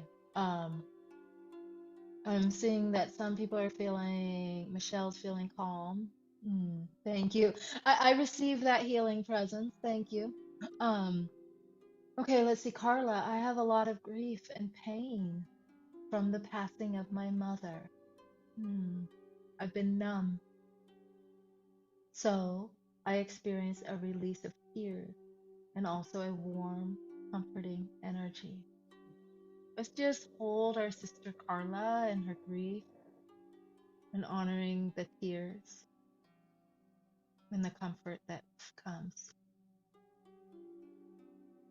We're holding you, sweet. I'm feeling teary. Beautiful. Thank you. Oh, question came up. Gwen, question, please. I became very overheated all of a sudden at the end of the practice. Anything significance to that? Well, partially its energy could be moving. Partially, maybe you're having a hot flash. I don't know. But we do generate a lot of heat. We generate a lot of heat and a lot of energy. So I just would say that you're in the practice, you're circulating energy, you're moving things through meridian lines with intention and focus. And we cleared the lines and then we brought in color. Color is very tonifying. Even if you can't see the color very well, you can just kind of imagine the color, but it's doing something on a very powerful level. It's like powerful medicine. So I feel like you're just moving a block, moving energy. Um, Generally speaking, though, like I said, oh, maybe you're having a hot flash. That was kind of a joke a little bit, but if you do get really hot and it's like uncomfortable, then ways to cool yourself down is to do that pulling down the heaven, right? Is to bring all, because heat rises and expands, and then so you can like pull that down and in, and that might help you cool down. But I wouldn't see it as a problem. I would see it as you generated power, and generating power is what we're doing. Yeah. Um, it says, let's see, Melissa, you said this was beautiful and you feel calm. Okay, I think I read that. Thank you. I have to go. Okay, well, you might have already gone, Melissa, but thank you for being here with us. And then let's see what else is here. Thank you, thank you. Feeling calm and resolute. Beautiful. Okay, so just for time's sake, because we're actually getting real close to time, I don't want to rush. If there's anything else anybody wants to share, I'd love to hear it. And if not, actually, um, Rochelle, will you share your screen? This is what I'd like to share. Um, we have in Path with Harmony, I have three options, three pathways, three invitations. It's all one invitation. It's to join practice Qigong. If you'd like to practice Qigong, these are three ways you can do it in this moment. And the first one is the biggest one, right? It's the biggest, most kind of deluxe. And that is to embody your inner healer, the wise woman way. And this is a year-long journey, and we're going to start in October. And we can just scroll through. And so this page, I'm certainly not going to go over this entire page. She's just scrolling through, and I'm just showing you that what you're invited to is to learn more about this very thing. Be in your luminous light body, practice Qigong, and to go through all the elements and all the archetypes and learn the colors, learn the sounds. But when you do the year-long journey, it is all about the practice, but it's mainly also about the sisterhood that you're being a part of. And Rochelle's just going to scroll through, and I really wanted to practice showing you this a little bit more, but I didn't. So what I want you to see here is one thing. We can just pause right here. Just is, you see how there was a bunch of videos and text? If you're actually interested in reading the text, you can keep scrolling down, my love. If you're actually really interested, what I say in the videos and what I say in the text are two different things. But what essentially this is, we can pause here, is what Qigong, what I'm offering you is to deeply connect with an emerging art. This art, this path, I've traveled around the sun many, many times. Sometimes it was just me as a student, sometimes it was me learning to teach, and I'm still always both the student and learning to teach. But now I've been teaching this a few times, but it's always different. It's always an emerging path. But I want you to know how this is rooted in ancient Taoist shamanism. So What we did today was a slight example. In shamanism in general, just in general, what you do is you're in ordinary reality, right? And then you cross the threshold, and then you go into non-ordinary reality. And then you go come in contact with the archetypes or the elements or your own inner wisdom. And then you can just pause on the crane for a second. You connect with your own inner wisdom or the teacher that we're going to connect with, the white crane, for example, and you receive some sort of experience or information. And then you step back across the threshold into ordinary reality, and then you share it. So, just in general, we do that in every practice. And then also to know that it's Qigong is branched, it's a branch of traditional Chinese medicine. So it is a healing practice. And White Crane is who we're going to meet first. And so we can just keep scrolling down a little bit. And there are a gazillion benefits of Qigong. And there's no way I could tell you all the benefits of Qigong, but on the page I put a few. But one of them, it's more than self care, it's a healing practice. It's a healing for you and your lineage. For you to feel safe at home in your body is the first step of transformation, right? And then for you to feel safe, then you can transform and awaken, and you can start to share so much more, right? And so I just want you to know there's self-care and then there's healing. We can keep going. There's so much I would, if I had more time, I would linger on each step, but we can just keep going and just keep going. In our our talk right here, Rochelle was like, I want to pause here. This is how I feel in Qigong. This is what I connect to. I was like, okay, good, good. Let's keep going though, love, just for our time's sake. I share in these videos the journey and the pathway, and you can just keep going. And you've seen the map.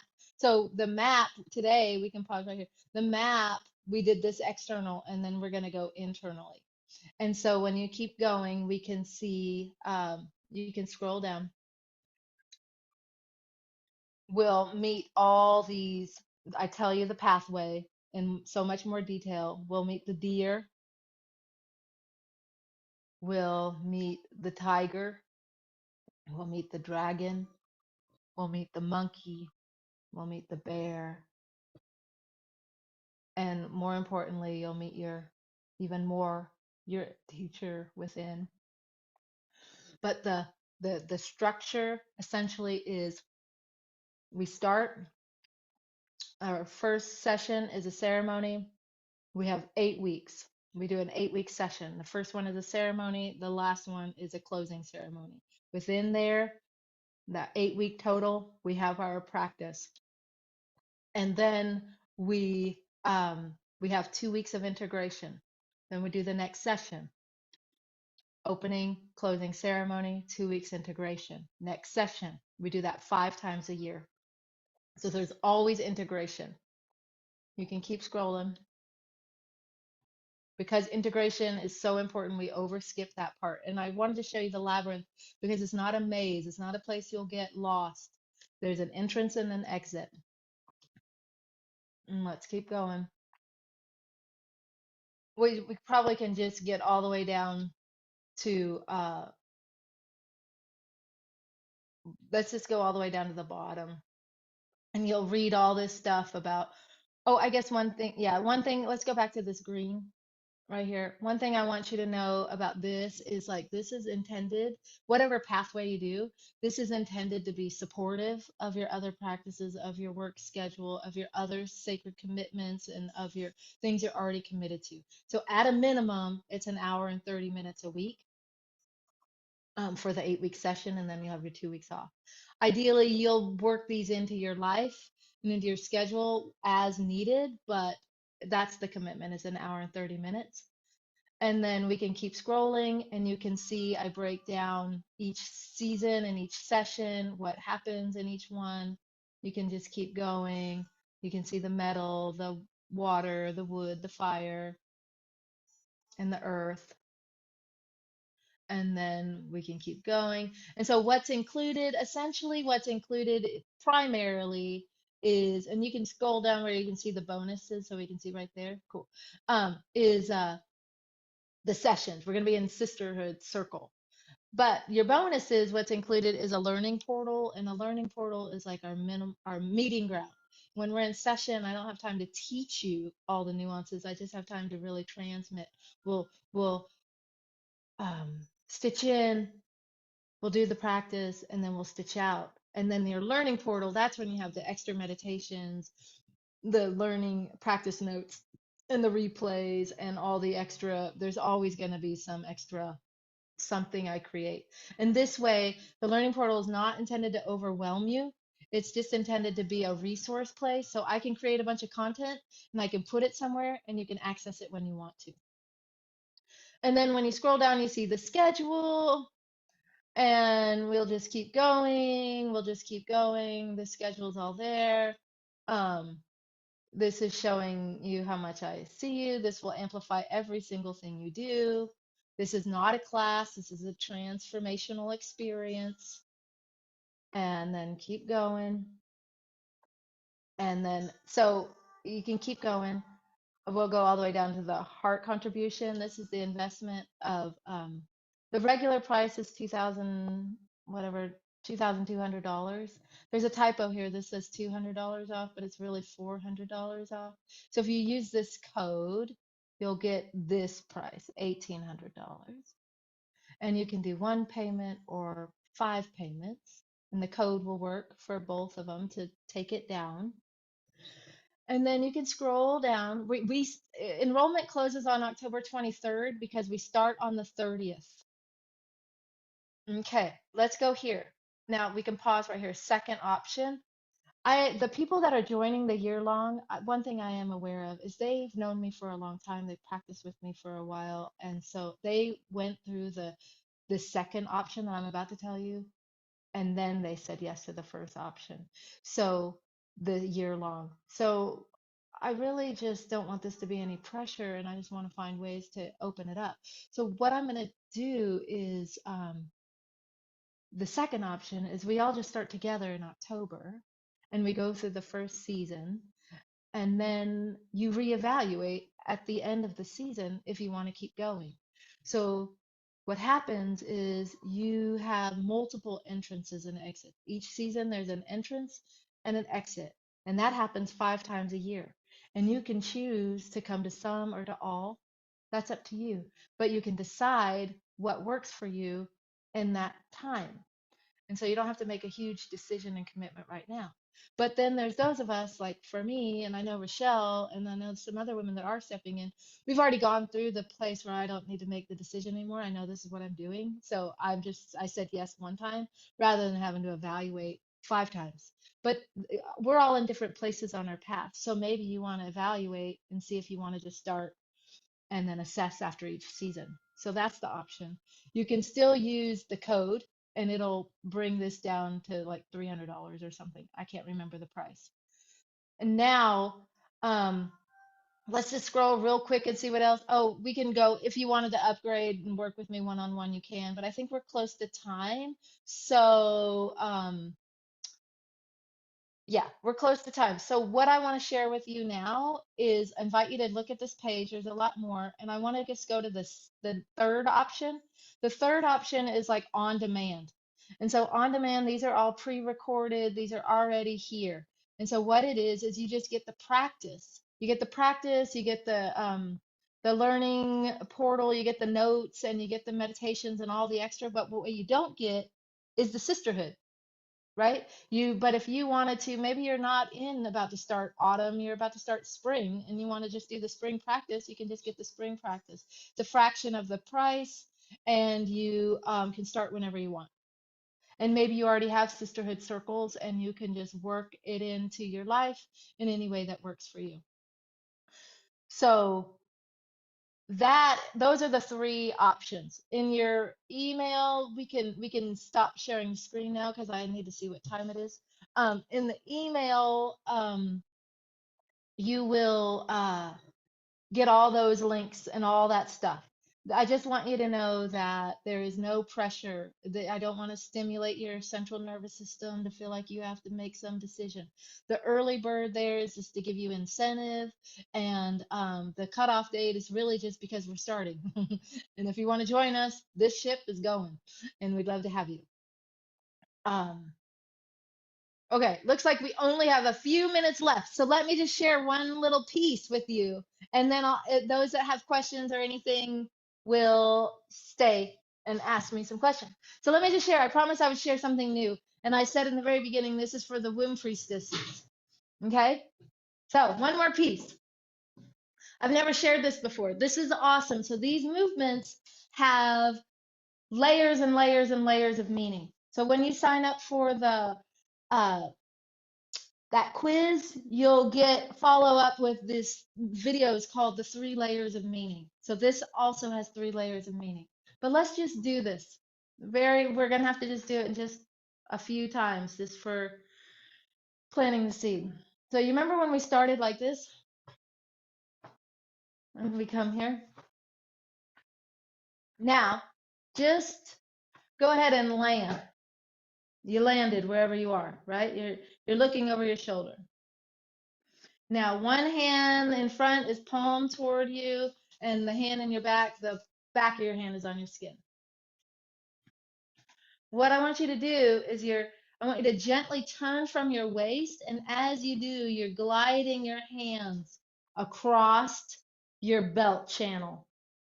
And so that front hand, once it makes it to your waist, you you shift, and then the backhand, so the backhand had the back of the hand, and so now the palm is in the front, and so when you turn to the other side, the back of your hand is on your kidneys. Looks like this. Right. Right. So from here, you're going to just gently and slowly release your hands and circle it out, and then connect. Slide it across all the way and sweep it out. Slide it across and sweep it out. That you want to move slow and intentional. And when you practice this on your own, know that you are pulling things from your kidneys. You're pulling the deepest, darkest truth out, the hidden truth, the things that have been hidden, the things that are behind you. You're pulling it out into the front to nourish your womb so you can now birth it into the world. Pulling out the hidden, the unknown, the mystery. Nourish your womb and share it with the world. Pull it out, tracing your belt meridian. This is your guardian chi.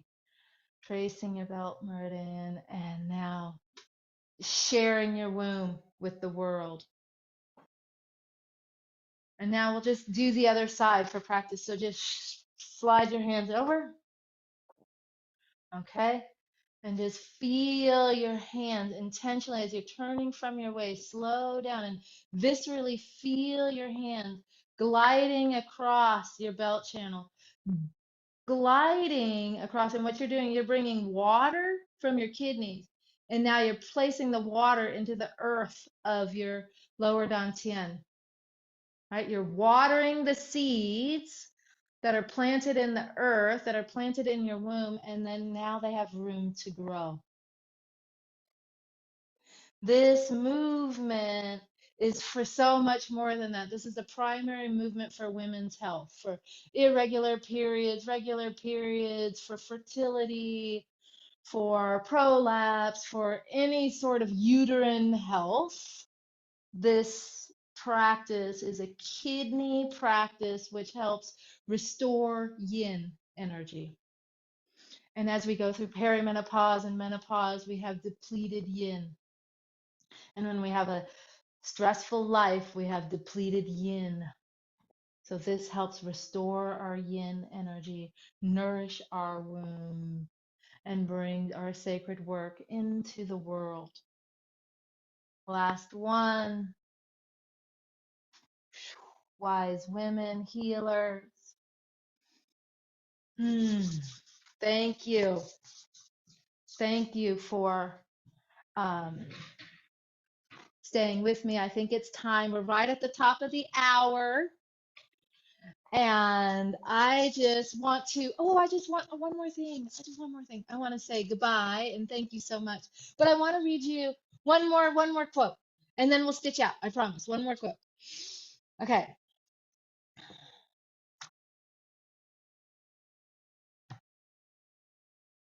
Okay. Okay. Yes. This is from the Tao of Women, and it is verse 41, and it's called the path. Okay. The wise woman, hearing about the Tao, begins to follow its path. The ordinary woman ponders which road to take. The foolish woman sees only obstacles in the way. Some say the path is dark and endless. The wise woman continues on her journey, creating light in the darkness and a path where there was none. Her footprints mark the way. So you, wise woman, light bearers into the darkness, are marking the way. And so let us stitch out. And so just like we stitched in, we lit our candles. Take these glasses off. We lit our candles and we shared in the chat what we are bringing into the circle. Now we are going to stitch out and we're going to share what we received from the circle. What did you receive here today?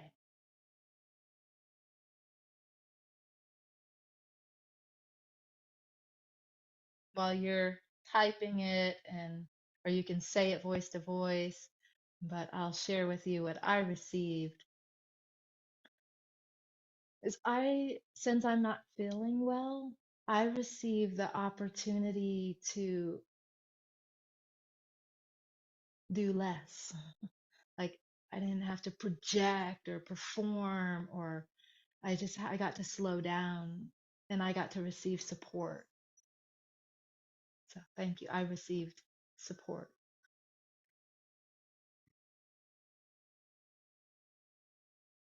Mm, mm, beautiful.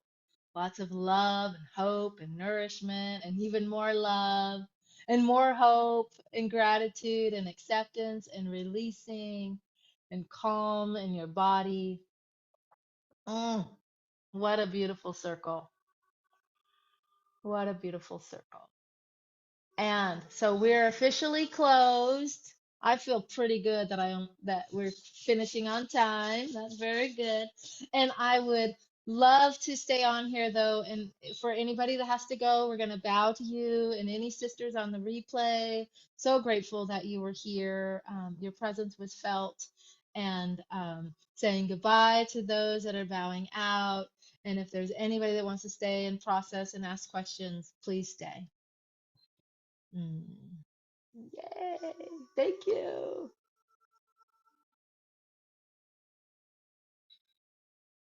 Mm.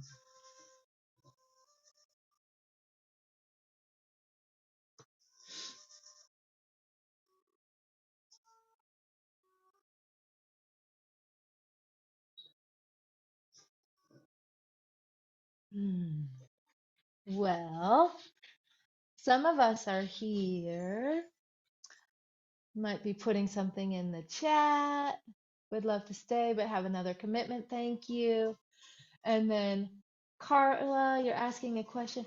What are some recommended Qigong practices for healing a broken heart? Are there resources on YouTube? Carla, are there resources on YouTube? I'm sure there are. I have no idea. That's not how I did it. Um, There is a movement that's really specific, and I share it the summer one, and the flower to flame. I share it there, and I probably share it maybe in the spring Qigong. I don't remember if I share it there too, but it's called Wise Owl Turns Her Head. And I'll just show it to you really quickly, but not like the full thing, but just in brief. I'm just gonna stand here. Um, but essentially, this is really was created for soldiers that had arrows in their heart or staves, or they were cut or wounded. So it wasn't created by monks. It was created for people that were literally wounded in battle. And so the movement essentially is you're taking a nice deep breath, and then you're turning as your fingers go behind you, your eyes are looking behind you, right? And so this is a real vulnerable position. Partially you're looking back of where you've been or what happened, whatever happened to cause this trauma and this pain. And then you're like, all this is exposed. I mean, a warrior wouldn't want to be in this position, right? So you're putting yourself intentionally in a vulnerable place. So that right there is healing, because you can know that you can go into these vulnerable places over and over again and be okay. And then you breathe in healing into the new places in your heart. And then when you're ready, you exhale and you come back to center, and you bring all of that healing with you to the present moment. And then you go to both sides. Now, you can look to the future. Is this going to happen again? Right? In the future, I'm going to be vulnerable again. Can I be vulnerable again? I have no idea. My heart hurts too bad.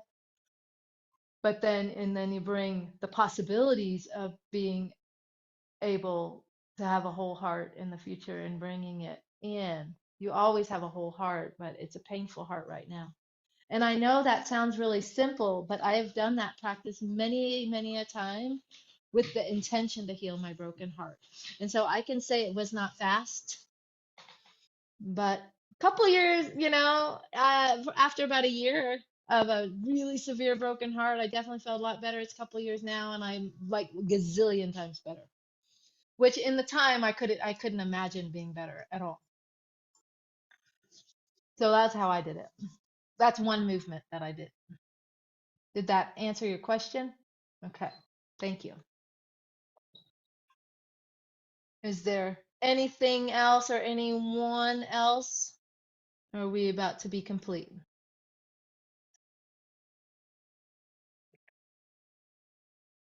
Does anybody have any questions about the invitation I'm inviting you to?